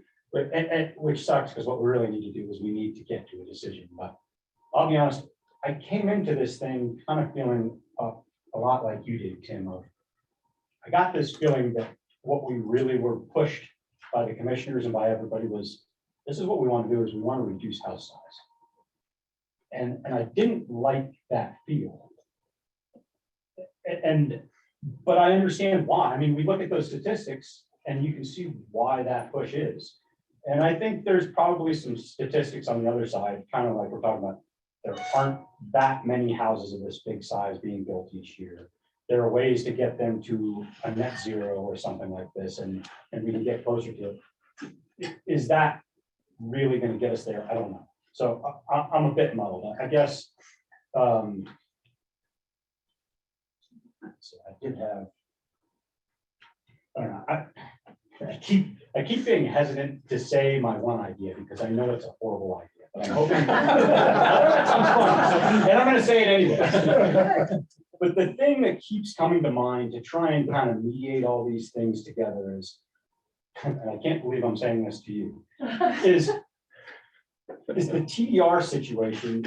If you could utilize a TDR but have to go through the GMQS system, that feels like what we're all looking for in a certain sense, but it's the opposite of a simple answer. And so that's why I hasten to bring it up. I don't think it's going to work, but I think in some ways that's what we're all looking for. Like, is there a way we could still allow some larger homes, whatever that square footage is, but somehow make sure they're mitigated for, make sure they have done all the same things, which is exactly what GMQS was trying to do, right?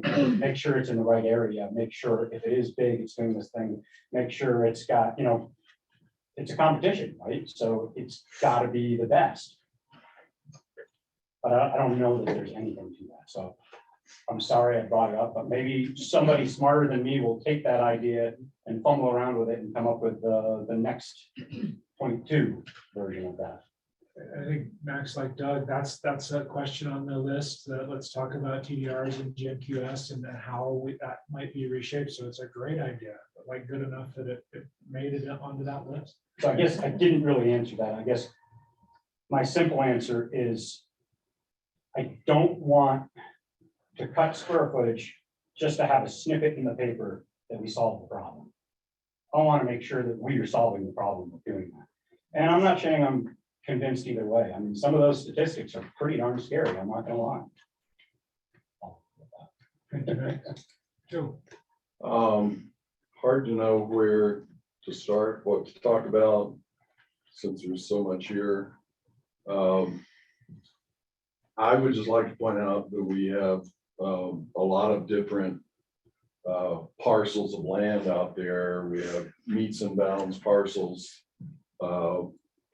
that are well below the allowed lot size under current zoning. They were developed without any commitments that result from going through growth management competition.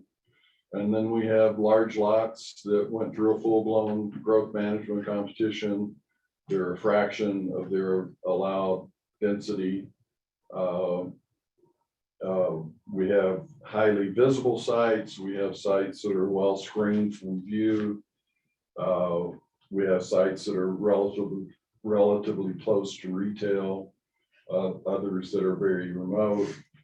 We have properties that are beyond avalanche zones. I know in our valley, we've had serious avalanches in the last 10 years that closed the road for periods of time. So in my view, you know, I don't really see us treating all situations in the same way. You know, it just seems incredibly unfair to apply the same parameters to all the properties. So I hope we'll consider that. I personally, you know, I would love to listen to August because I don't really understand what would be required to build at net zero. So, you know, I would like to understand if there are things we could do to require people to reduce their energy usage, and that's how I would prefer to attack the square footage issue rather than just say you can't have over X square feet. Thank you, Joe. Andy.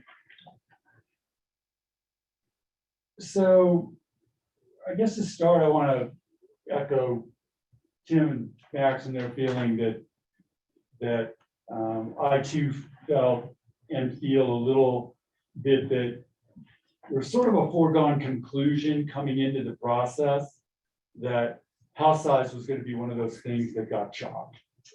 I think it's realistic. When you look at the data, I mean, I'm glad to hear the hard data from August and Cindy that went into the energy calcs.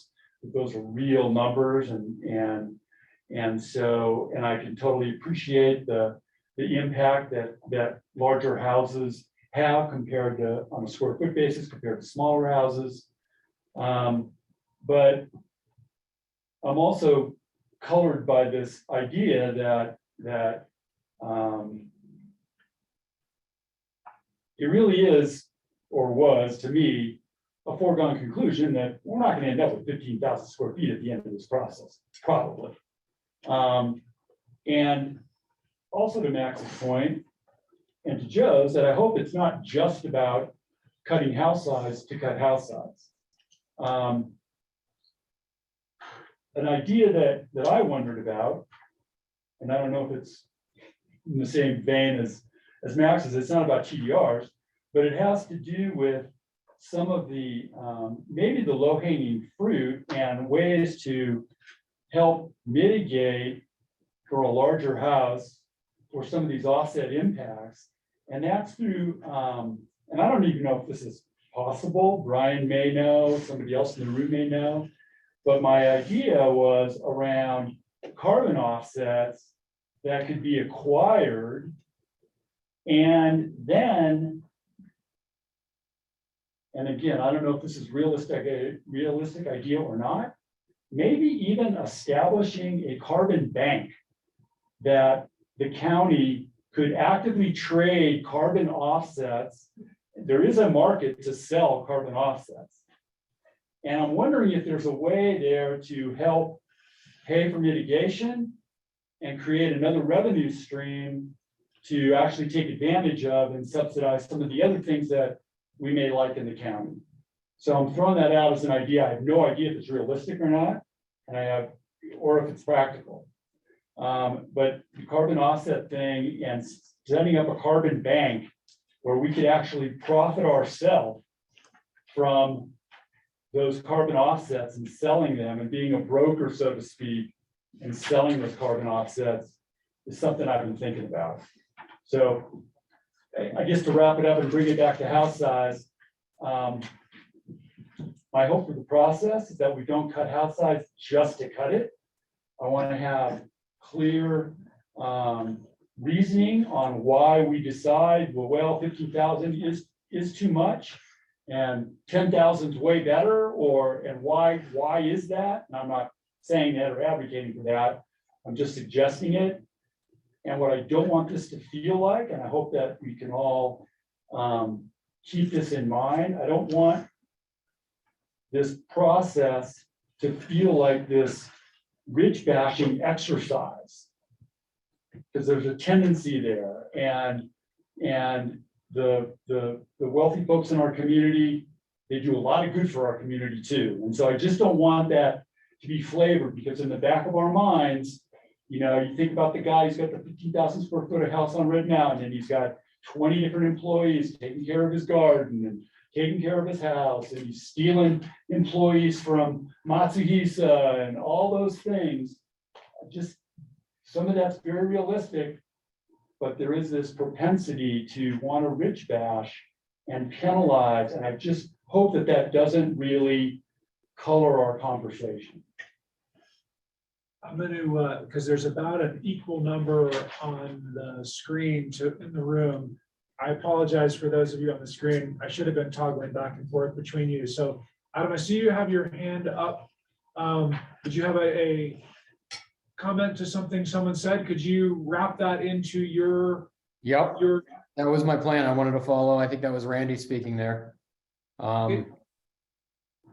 Yeah, I think I asked in the chat, I asked August what the terms were for, I guess what I'd call the things maybe you can control potentially, and then the things you can't. You can control the technological performance with systems. As he described, I think most interestingly, that there is a very large home that is striving towards as close to a net zero outcome as possible. So not saying that it is achievable, but I think having some relationship between home size and seeing that, 10x home size is actually a 30x, energy and consumption increase. If you're going to build a bigger home, you have to strive towards a higher standard of offset. And I think that has to be done through, or could be done through, I don't always love this tool, but more of a scoring system where you're achieving things to get that home performance as low on the energy consumptive scale as possible. And it may just be that that also manages what size homes can be built where, because as August also said, you know, a north facing shady property is going to have a different opportunity than a south facing sunny property. So maybe the things you can control and not directly limit home size is you have to achieve a higher hurdle to try and flatten that relationship between smaller homes and larger homes in some sort of a, you know, very objective scoring process, which we've obviously used in different forms in the past and different planning, you know, efforts. And then there's the things you can't control, and that's more the home management, I think, that I'm hearing. You can't control how many people are really coming and tending to your home, or how often they're caretaking, or what temperature they set the thermostat at. And maybe similar to it, again, I think it was Randy said, more of a direct impact fee, or could be looked at as a carbon offset fee that is just prescriptive based on home size. So you have to achieve two hurdles. You have to pay a significant impact fee or carbon offset fee for your uncontrollable energy impacts. And then if you're going to build a big home, maybe your site selection and your water consumption and your performance of the building and the envelope and the glass and everything system-wide that goes into it just has to achieve a score. And if you have a property on a very shady side of the hill, you may never achieve that score to get up to 12,000 or 15,000.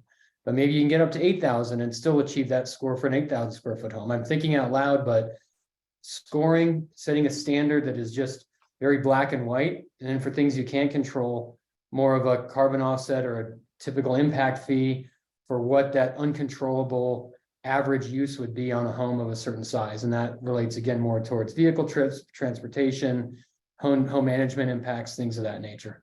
So I'm trying to, I don't know, come up with some sort of a structure to think within of how we may be able to manage the performance of the home without just limiting overall home size. Thank you, Adam. And we're gonna go back and forth now. So Blake's next in the room. All right. I had a few things I wanted to mention. First, I do kind of agree. I've worked with a lot of people that build big homes, and I feel like sometimes they've been vilified in the conversations we've had here. I think they're great people. They're charitable towards the community, and you know, and they're coming with a program of people. Often, you know, they have their extended family, parents, children. They're using the house, you know, and they come with that program. I do think there could be, you know, by limiting house size, I think there could be a side effect of now they're buying 2-3 houses or renting short-term rentals to house these people. You know, I do think that is, you know, a potential side effect. But personally, I think we don't want to send a message that they're not welcome. And instead we can apply our values by insisting they're large programs that we're trying to accommodate, adhere to our values, which means, you know, very high-tech, energy efficient homes. Maybe we can use the house side to generate revenue to help with the many other issues we've talked about. You know, in some large cities, they've identified what was identified in the slides earlier, that the existing stock is a big percentage of energy waste. I think it was 42%. DC, for instance, is requiring energy retrofits. And if you don't, they're basically charging you a significant fine. There's a building we saw a case study on, and basically this building had until a certain date to make energy retrofits to reduce energy by 56%, and then they would, if they did not do so, they would receive a $2.6 million fine, and it would continue until it was retrofitted. It would just continue to be fined daily. You know, so that's what big cities are doing.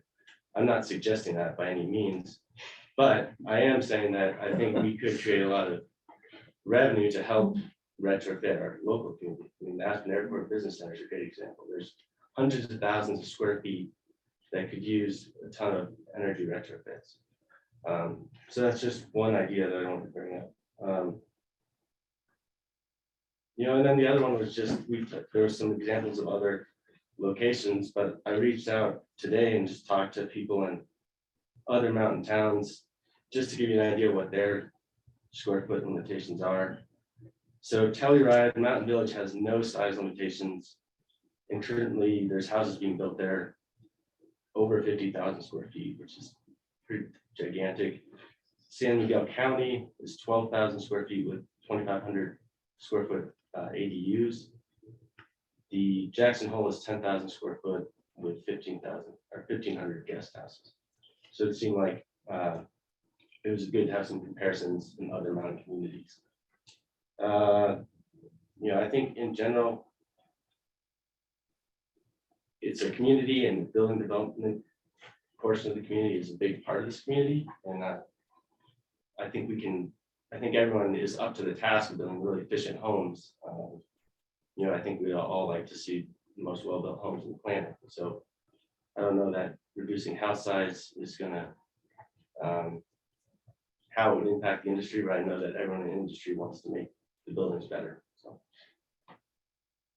Blake,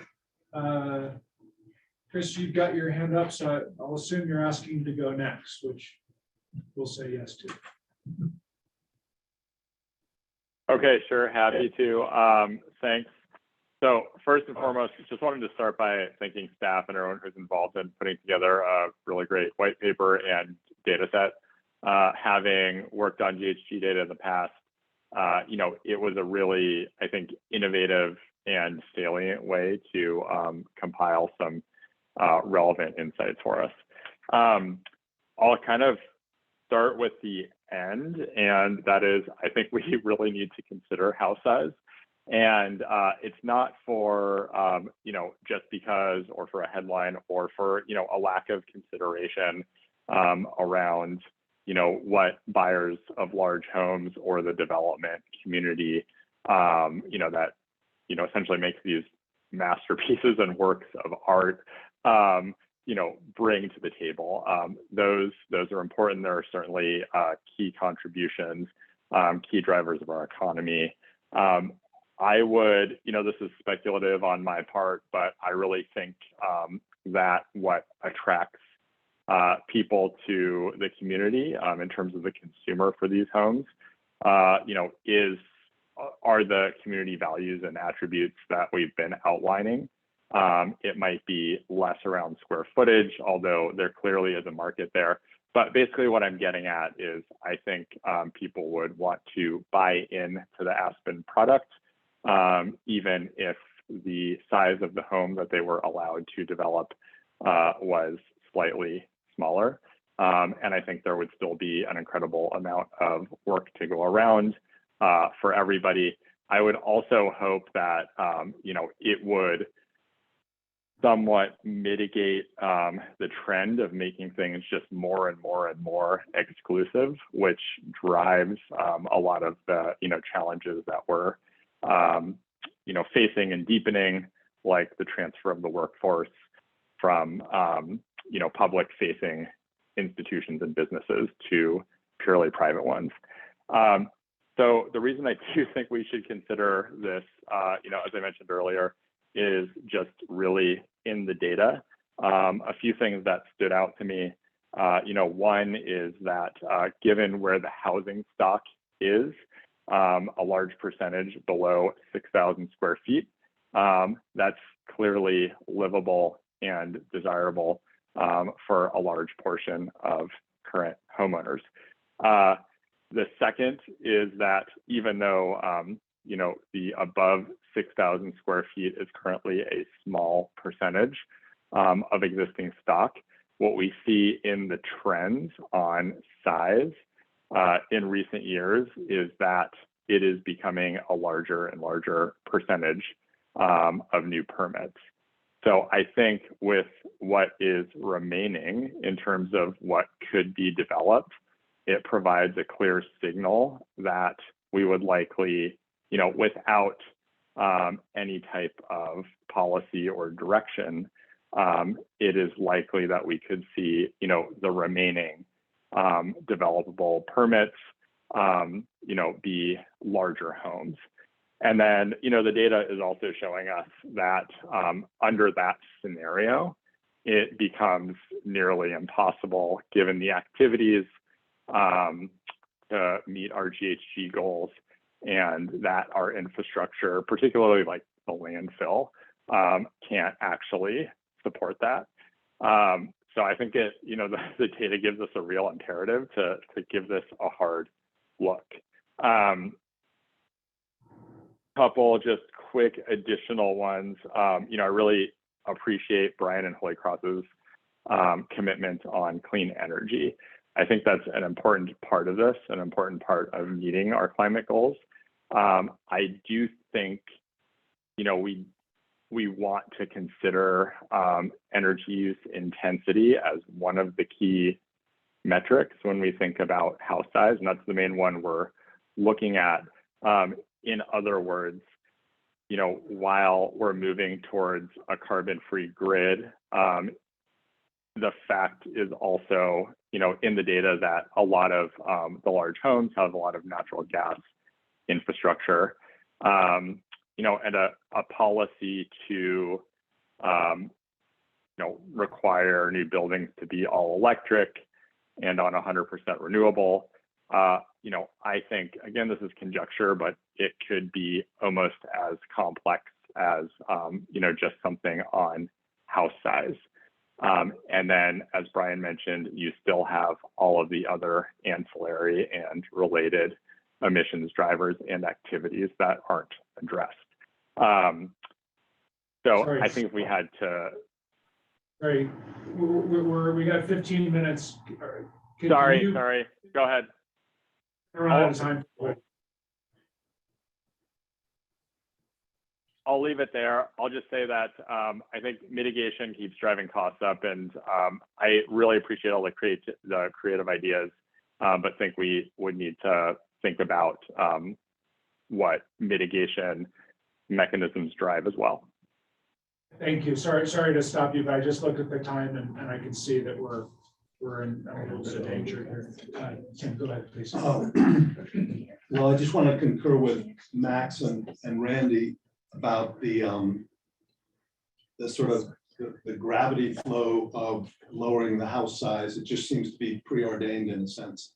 And for the past 40 years, the mantra in real estate has always been build as big as you can because Pitkin County is going to take it away from you. And that, in a sense, that I really believe has been somewhat of a driver for these larger homes. Build it as big as you can, maximize your value while you can now. So that's sort of a contextual statement, I guess. I think there may be, rather than limiting house size, to play with TDRs, how GMQS is administered might be a less controversial, perhaps easier way. Not easier, but less controversial and better understood system to go about this. Also, the possibility of eliminating subgrade and perhaps garage free space, which would reduce FAR for home size.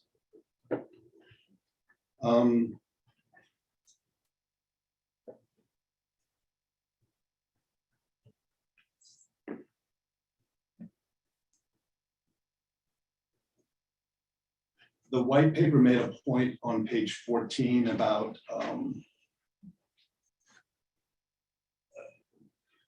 the large homes eliminating the more traditional, I think this was the point, eliminating more traditional roles. But for my time in Aspen, the traditional roles have been the retail, restaurants, as well as construction and everything that goes along with house building.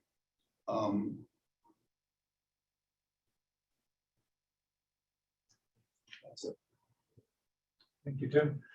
Joe, are you there? Joe Kraybacher? Oh, sorry. Sorry, forget that joke. No, I'm happy to give my opinion, but I'm not allowed. That's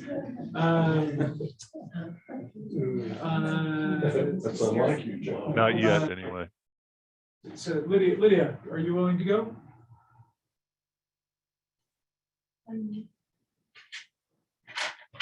Sorry, I am willing to go, and I'm going to make it quick because I made all these notes and then everyone started kind of saying the same things. So I'm just going to say thank you all for the staff for your great information and everyone else's input. As far as house size, I come from a very encumbered property. So having more restrictions is something I'm just not really into. I think that no one needs a 15,000 square foot house, but I am willing to counter that by suggesting some of the same things that have already been mentioned by mitigating your carbon emissions through solar panels or whatever means you can mitigate them. Even a scoring system that you use for GMQS that would allow you to have a swimming pool if you did another thing. I know I just referenced something in Woody Creek, someone put in a riparian area so that they could buy into the GMQS system. I also have this idea that, you know, Aspen is always going to be one of the top luxury communities that people want to come to and buy into. That was shown last year in real estate. You couldn't sell enough real estate in this valley to accommodate everyone's need to be in this beautiful environment, smaller demographics, world-class skiing, art galleries, fine restaurants. And so I think that we've created this, I mean, as a community, even the service people that do go to these homes and provide services are important to keep them, you know, being able to live in this valley. And I did read the article yesterday in the Aspen Daily News about Vail having the same problem with having enough workers to work for the people who have moved here.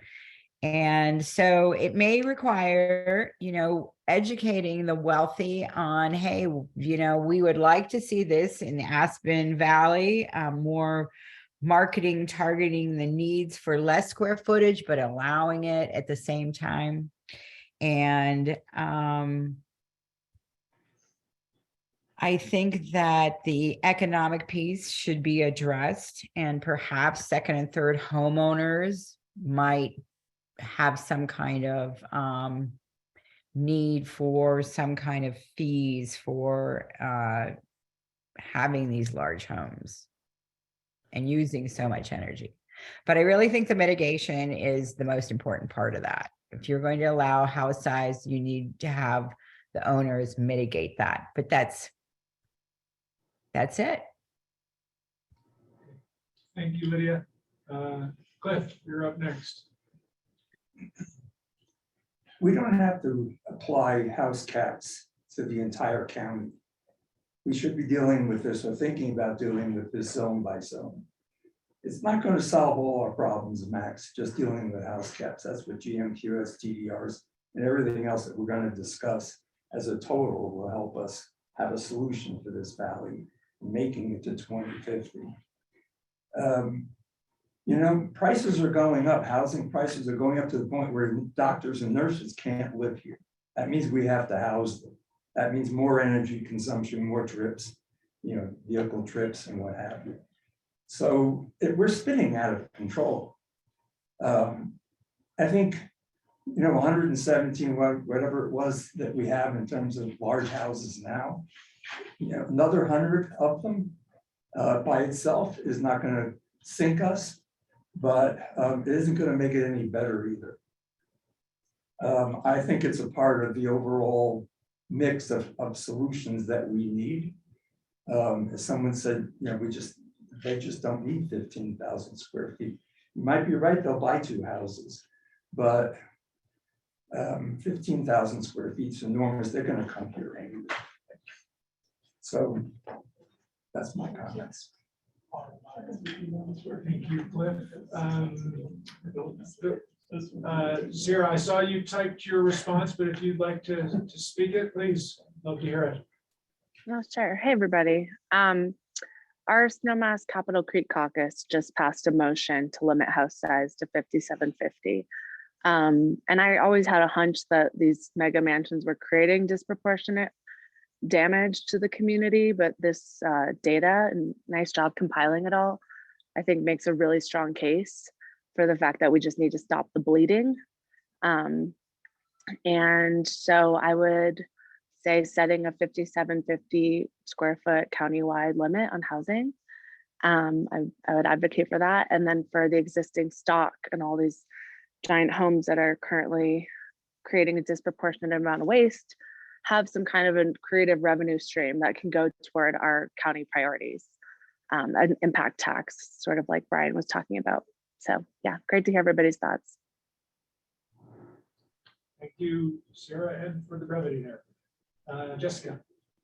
I will maybe just echo a lot of what's been said, but add to house size is sort of a blunt tool, right? And I think that it's important to think about maybe leaning into the growth management system a bit more.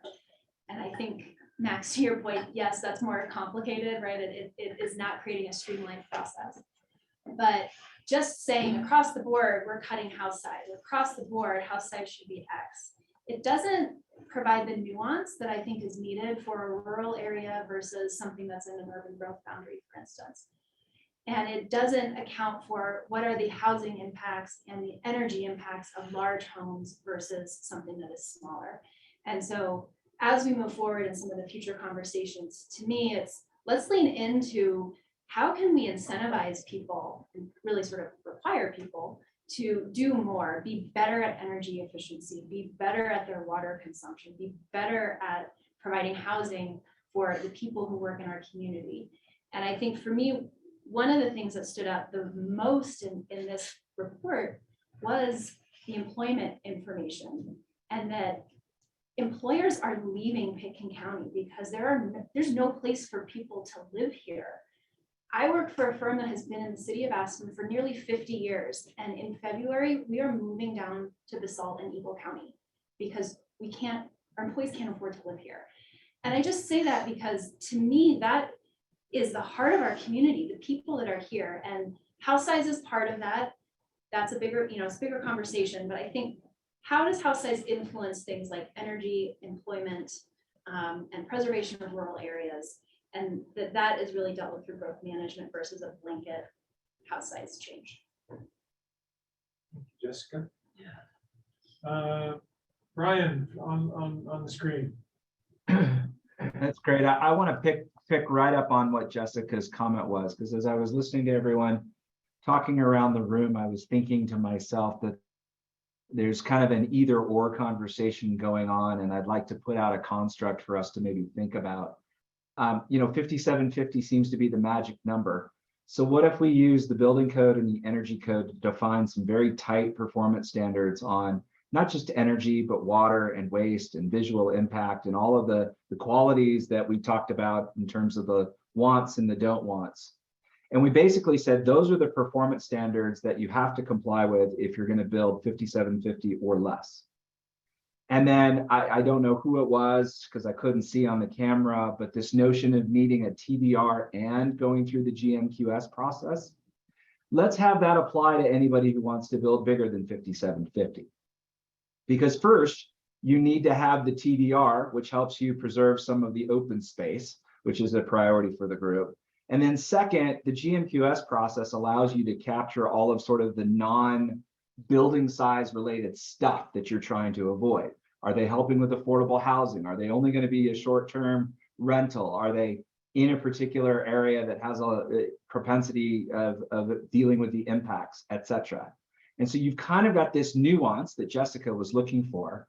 And you're using the building code and the energy code for the small size, small, and you're using the existing process, but you're refreshing the scoring and making sure it reflects your values for the large. And then the third piece of this is really looking at the land use code and saying, can we look at our zoning changes to get at the what and the where? And this is the transit-oriented community. This is certain places for affordable housing that don't have an extensive commute requirement. Do we want all the STRs in one location so that the traffic that's coming in and out to support them is routed on a thoroughfare that can hold it, as opposed to requiring an extensive build?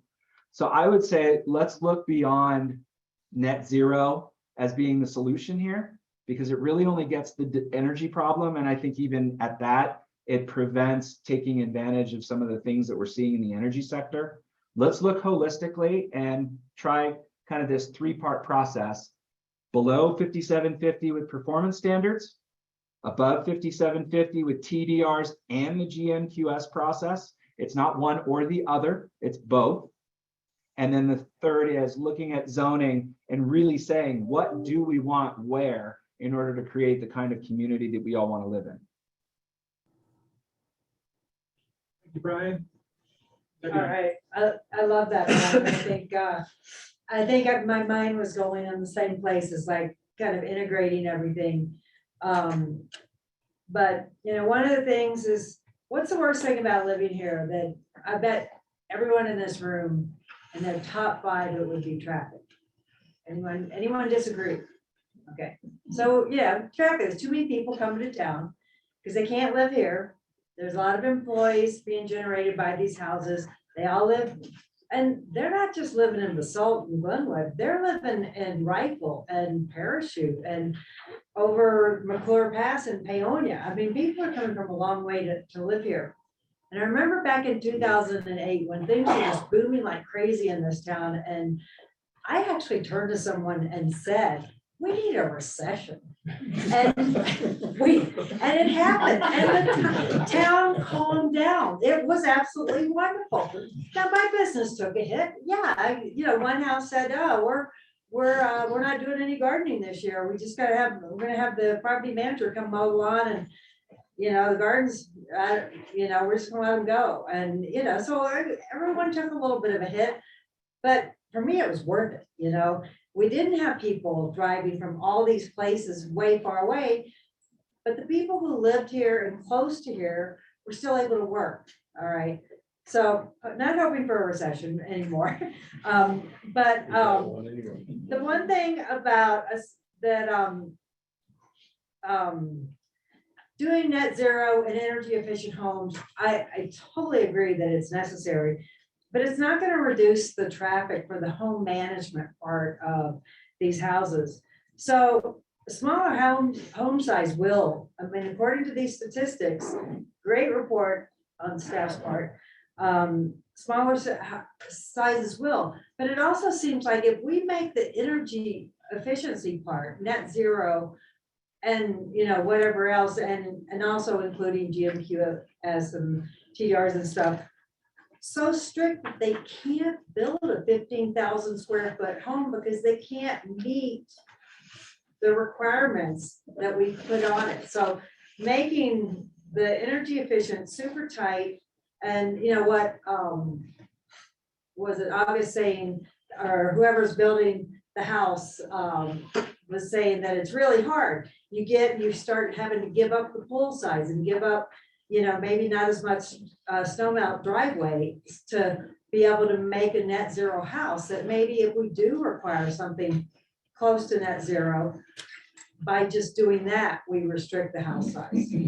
And we also then get people who want to live in this community, who are more like most of the people in the community, who are willing to be energy efficient, drive a little less, ride their bikes when they can, and recycle. I mean, a lot of these people don't recycle, and if we could just even get them to recycle and use less energy, whatever. So that's kind of my thought. I know it's really complicated. There's a lot of moving pieces, but I feel like that's maybe by using all the different tools together, we could restrict house size without saying, okay, we're chopping the 15,000 foot house size down to whatever.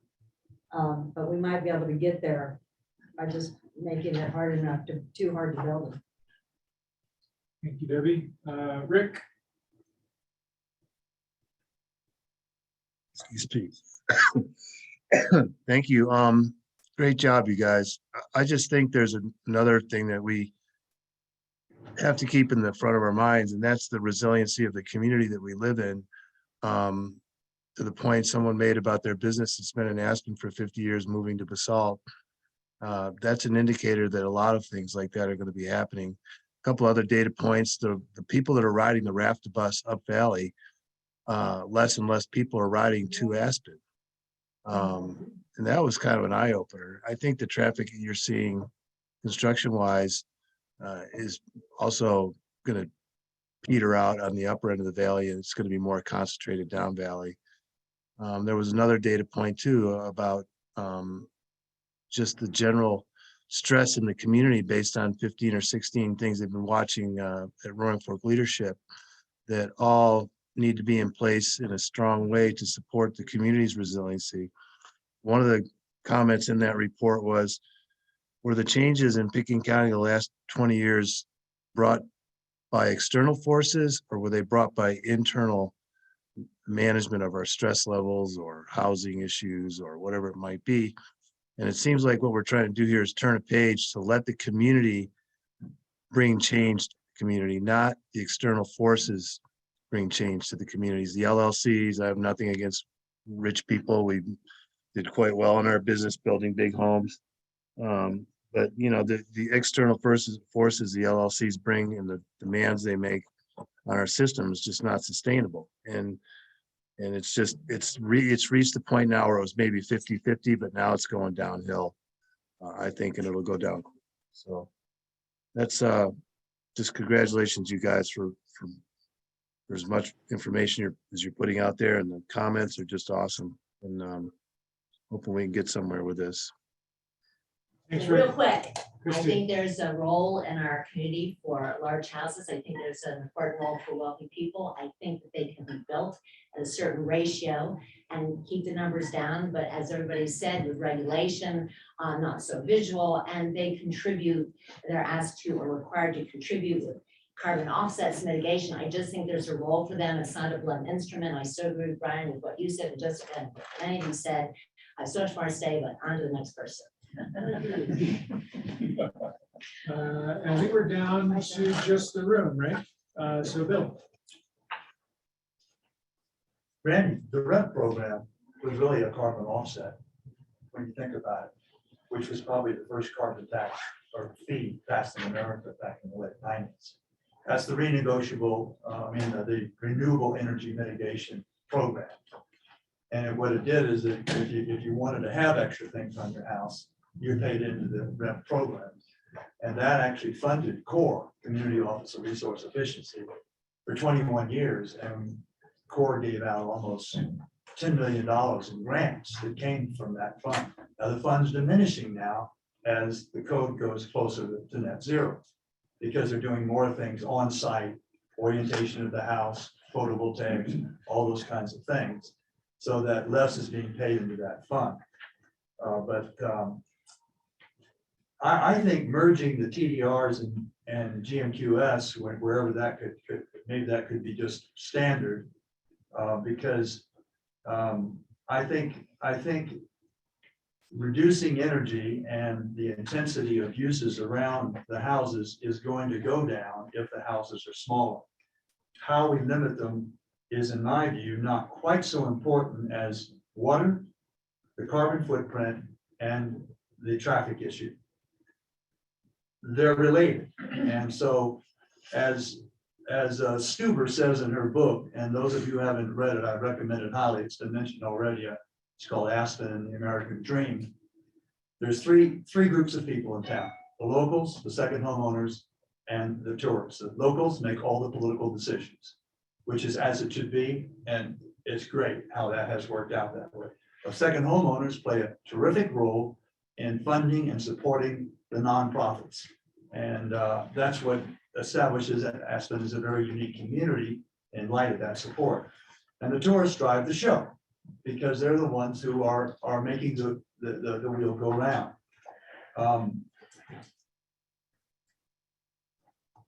I'm trying right now to shame my colleagues in the Aspen Board of Realtors. With 60% of the whole valley's carbon footprint caused by the as-built environment. And the heyday, ironically, during the COVID pandemic, realtors were wealthy than they'd ever been before in this upper valley, and it's happened all down valley too, because it just continued to trickle down. And I'm asking them to share part of the benefits that have come from their economic success over this last 2 or 3 years, and contribute to groups like CORE and other organizations. I'm not getting a lot of traction yet from my colleagues,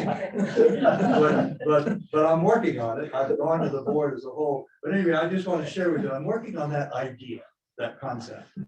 And so net zero is possible, and so I just think that you have to think about converting homes all up and down the valley, and that's one of the purposes of getting realtors to join me in supporting CORE. I happen to be the co-founder of CORE back in 1994, and Mona used to be the director of CORE for a full decade and did a wonderful job. But just think, to convert a house on Red Mountain built 5 years ago could probably cost more to convert it to electricity than it might have cost to build it originally. Blake and Max and those of you, Doug, can think about the numbers of that. We have to get our second homeowners to join in fighting against climate change. And work with them, our clients, to make those decisions themselves and get involved with doing that. Because to convert doesn't just mean turning off the natural gas and then just putting a plug in the wall. It's much more complicated than that, and you contractors really know that. And I think we're getting on the verge of. I think house size is critical, but it's the overall issues of climate change and water that are really at the center of this whole thing. Thank you, Bill. Nicholas. Starting off of what Billy was saying, like what's at the center of this, I think that's been discussed, and I think that focusing on specifically TDRs or square footage is a blunt and seemingly easy tool to try to solve these problems. I think that there's a nuanced problem that requires a more nuanced approach. And yeah, we could go with the easy, like someone could go with the easy approach and just limit square footage, but does that really solve the problems in exactly the ways that we want to have them solved? Because they are so interconnected. There's so many unintended consequences with this. And it also shuts out a large portion, like one of the third, one of the groups of second homeowners, it shuts them out. And I think we want to try to be an inclusive community. And I think there are ways to address some of the issues that large homes seem to create based on the data that we reviewed tonight. For example, I think that there are ways to reduce energy use. Other communities have done this. Title 24 in California, ECU counts for water fixtures. Maybe there's another method where you can start to track these amenity appliances in a similar way, and that Brian was noting that maybe there's a baseline where you have a very good high standard at 5750. If you go above that, you have to go exponentially crazier in terms of beyond net zero, perhaps, where you have to give back energy. You have to have a site that is appropriate to have on-site solar, or orientation for the house where you can actually get solar gain, or you can do geothermal heat pump systems.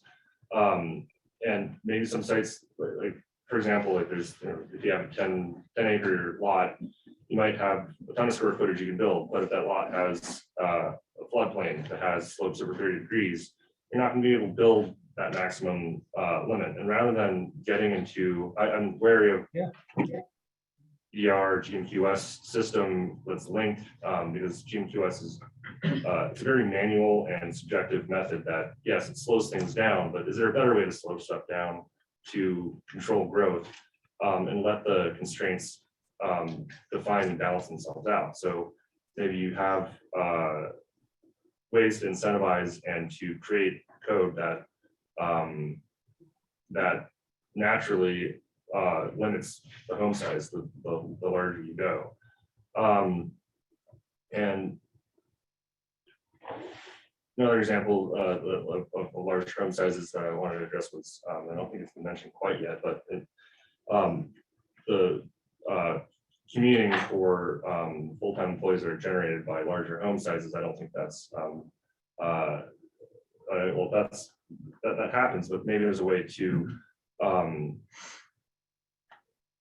in the code, limit the amount of highly maintained areas. Maybe landscape manicured areas are paired to the square footage that's built, or maybe there can be more of a focus on incentivizing affordable housing developments in the valley to help reduce that that flight down valley and the amount of traffic that we see. I basically see this as an opportunity for Pickens County to create a code that it elegantly addresses these core values that we seem to all agree on. I think that it's a matter of how we get there is we're coming to some disagreements, but I think that it's important to try to encompass as many of the stakeholders as possible, not only in this room, but the tourists and also the second homeowners, but also locals that comprise this community. I'm gonna let, if you don't mind, jump over us and take over. Of course. And I want to thank Jono for making me the last one. And I'm going to make this really simple. I just appreciate the knowledge and expertise in this room because I don't have it. And listening to everybody makes me realize how complex this problem is. And because it's complex, there's no single solution. So limiting the size of a house isn't going to solve a problem. However, I think it's a really good first bite. And I think about one of the house size, people, if we said to, you can't build bigger than 5,750 square feet, would they really not come? Would that really change it? And when we get to those mega houses, I kind of want to move to something that hasn't been brought up, it's more the culture of our valley. How many people live year round in those super homes, those big houses? That's a different kind of contribution to our community, the second homeowners, than to the locals. And so I actually, when I look at the Maroon Caucus and the Capitol Creek Caucus, we're limiting to 5,750. I would question, I don't know the answer, if that's really going to keep people from wanting to live here and build here. So for me, I don't see why anybody needs more than 5,750 square feet. So yeah, I'm kind of for the blunt interest instrument with no exemptions.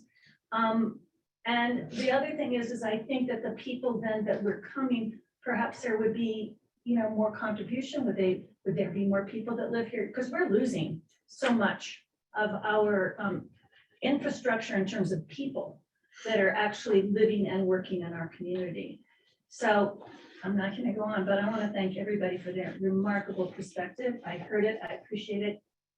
And I don't see why we have to allow for the big homes for a lot of reasons. Thank you, Laura. Thank you. Okay, well, like Max, I have been a little muddled. I've become muddled listening to everybody because I've been looking at carbon emissions and greenhouse gas emission studies for quite some time. And that's what's driving a lot of my push for change in the community, or to sit on this committee and help come to some conclusions, some decisions that we could all agree on and forward to the county commissioners. Because I feel that but because of these outsized proportions that houses contribute to carbon emissions, that there needs to be sort of an outsized solution to help reduce that. And I have heard what everybody says. I walked into the room tonight thinking, yes, let's limit house size immediately. And I think when we met in 2020, I was advocating for a 3820 as the maximum square footage. Because if I remember correctly, and August, we could have a conversation later, but that's kind of where you start to see some incremental or some really big increases in energy consumption. But I do think that there's some nuance that's needed. And with the solutions that we have to offer. And I'm thinking, I really like what Brian was saying, because we know that building energy codes can really define the operational energy use. I think the other piece that we haven't brought into the conversation is the embodied energy use in the materials that are used in the homes and where that goes. And maybe that's not a topic for this committee. It hasn't really been brought up, but we know it is. And I do think that water consumption is an issue that we really need to figure out how to tackle, because that is going to be the war of the future. I mean, we're at the headwaters, but we're still seeing, we're still getting the drought, right? And so that's, I think, an important issue that we have to that we need to dive into. So I like the idea of some kind of a performance standard for 5750, and then bringing in that TDR GMQS for the larger than 5750. I have to say, I hear what you're saying, Max, about, or like, that then people might just buy more houses, or they might just take that in. I do think just the amount of energy consumption of a 10,000, 15,000 square foot is more than our planet can handle. I mean, that's the bottom line. So I think there has to be an upper limit for house sizes in the valley. And I don't know where that number is, but I am thinking it's got to be 10,000 or less, because even though we may only have that many, we're facing a crisis and we have to grapple with it. And it's not an easy one. And you're right, people are not going to stop coming. They're only going to stop coming when it's just unbearable. And that's probably not in my lifetime. So. Okay, so I am really blessed. And I'll just say that, you know, my point of view has changed hearing what everyone has said. And I do think that we are looking at, if you look at each of those questions on the list, you have to kind of, I imagine them as being like a dial. And that we are going to have to reach out and consider turning every dial. I think a hard cap is a blunt instrument, but I think for me, the evidence is fairly overwhelming that this belongs on the list and that we should consider it. I love as well Brian's idea about, you know, creating a more artful system. And I think that that is part of what we're setting out to do. And again, I think that this conversation has proven that we started with the right question, because we've had a lot of things put on the table that are born out of addressing this question. You know, we're in this room for a reason. Like, we have been asked to grapple with this because it is a situation that the community feels needs to be dealt with. And you know, this is a sector that has, the degree to which it defines our economy continues to grow.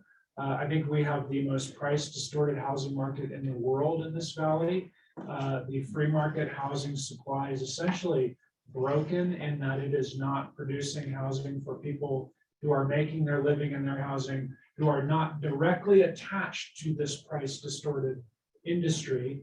And that's far from ideal, I think. I think people could accept that. As Cliff points out, you know, we're having to build housing for lawyers and doctors now. I get an email every third day that a bus line at the school district has been canceled and the parents have to figure out how to get their kids home. So we have a price distorted, and now I believe a job distorted economy. And therefore I think this is worth addressing. I don't think we should do it in an overly blunt way, but it's perfectly reasonable that we are considering it. And I will leave it at that. So obviously we've gone over, this was the biggest and meatiest of them. I think we'll take some lessons from this, and that we'll put a timer on the screen to try to speed it along. But this was a really important conversation. And I can tell you, so that the plan now was to do a dot exercise to ask the question. Is it this question? No, these are the threshold questions. So.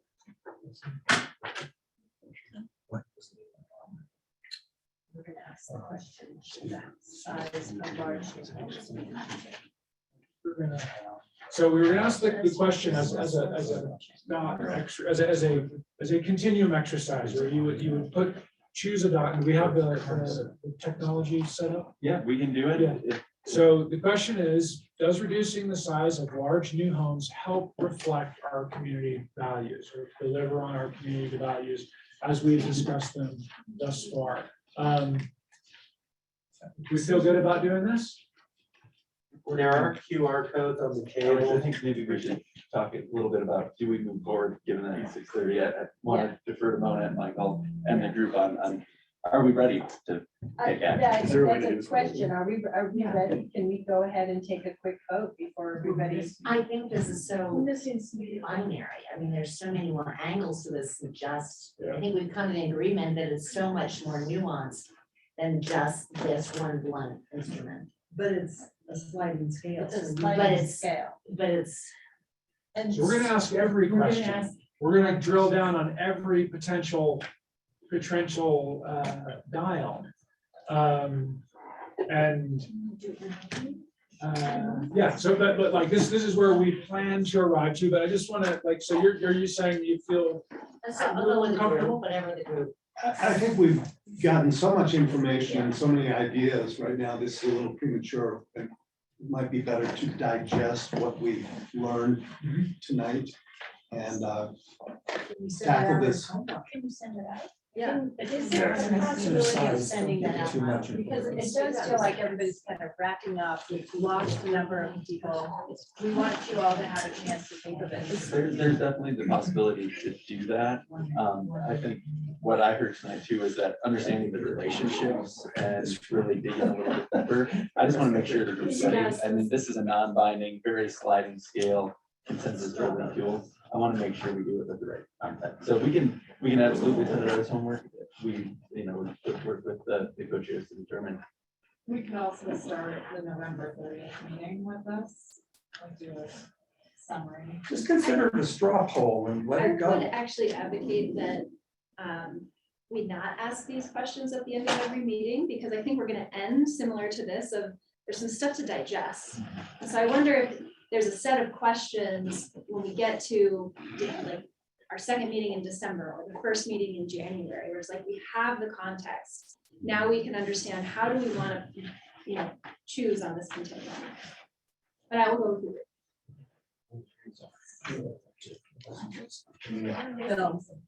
Well, the county's already making announcements. Benton County Commissioners make statement on affordable housing. So they're sending a signal our way that housing in all various shapes and forms is critical to them. Yeah, they're earmarking $3 million, in a context of $400 million projects. Okay, so I would like to just do a thumb poll and see if you want to go, are folks ready to vote now? Are you ready to vote now? Are you ready to walk out the door? Or do you feel like you would like to wait until a future time to take a vote on this? Is it just this one question? Is this? Yeah, this. Yeah. I make a motion that we wait until the next meeting at least, and I'll digest this, and we can address that question that you're raising now on it then. Who is comfortable with that approach? Just give a thumbs. With Bill's approach of waiting? Yeah. Yes. That looked like a Good person. Okay, this isn't a county commission meeting, but that looked like a good. and we didn't hear from And people for on our, the for our screen. virtual folks, thumbs up on waiting to start our straw poll with the next meeting. or a future time? So we're getting that high time. All right.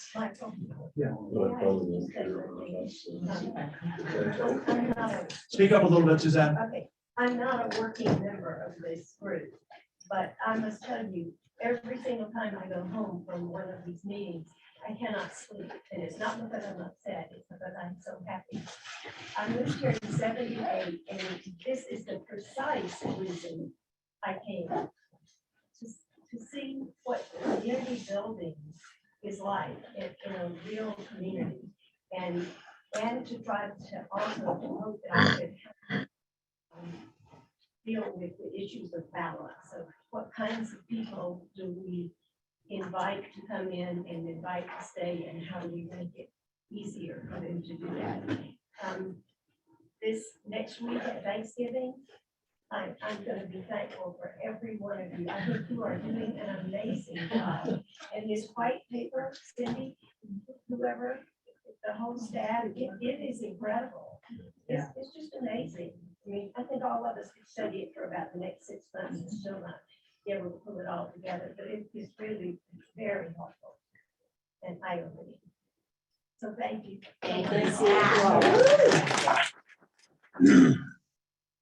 Well, okay. I'm glad I'm retired. Hey, you're acting like it. You're hardly retired. I saw her walking out of the county building. Joe, you're right.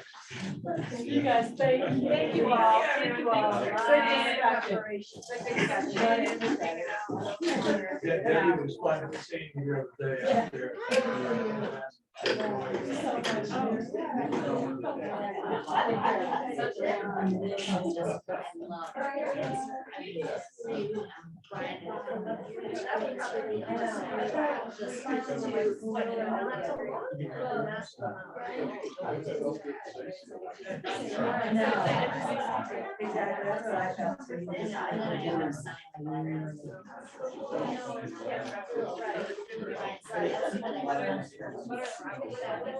Exactly.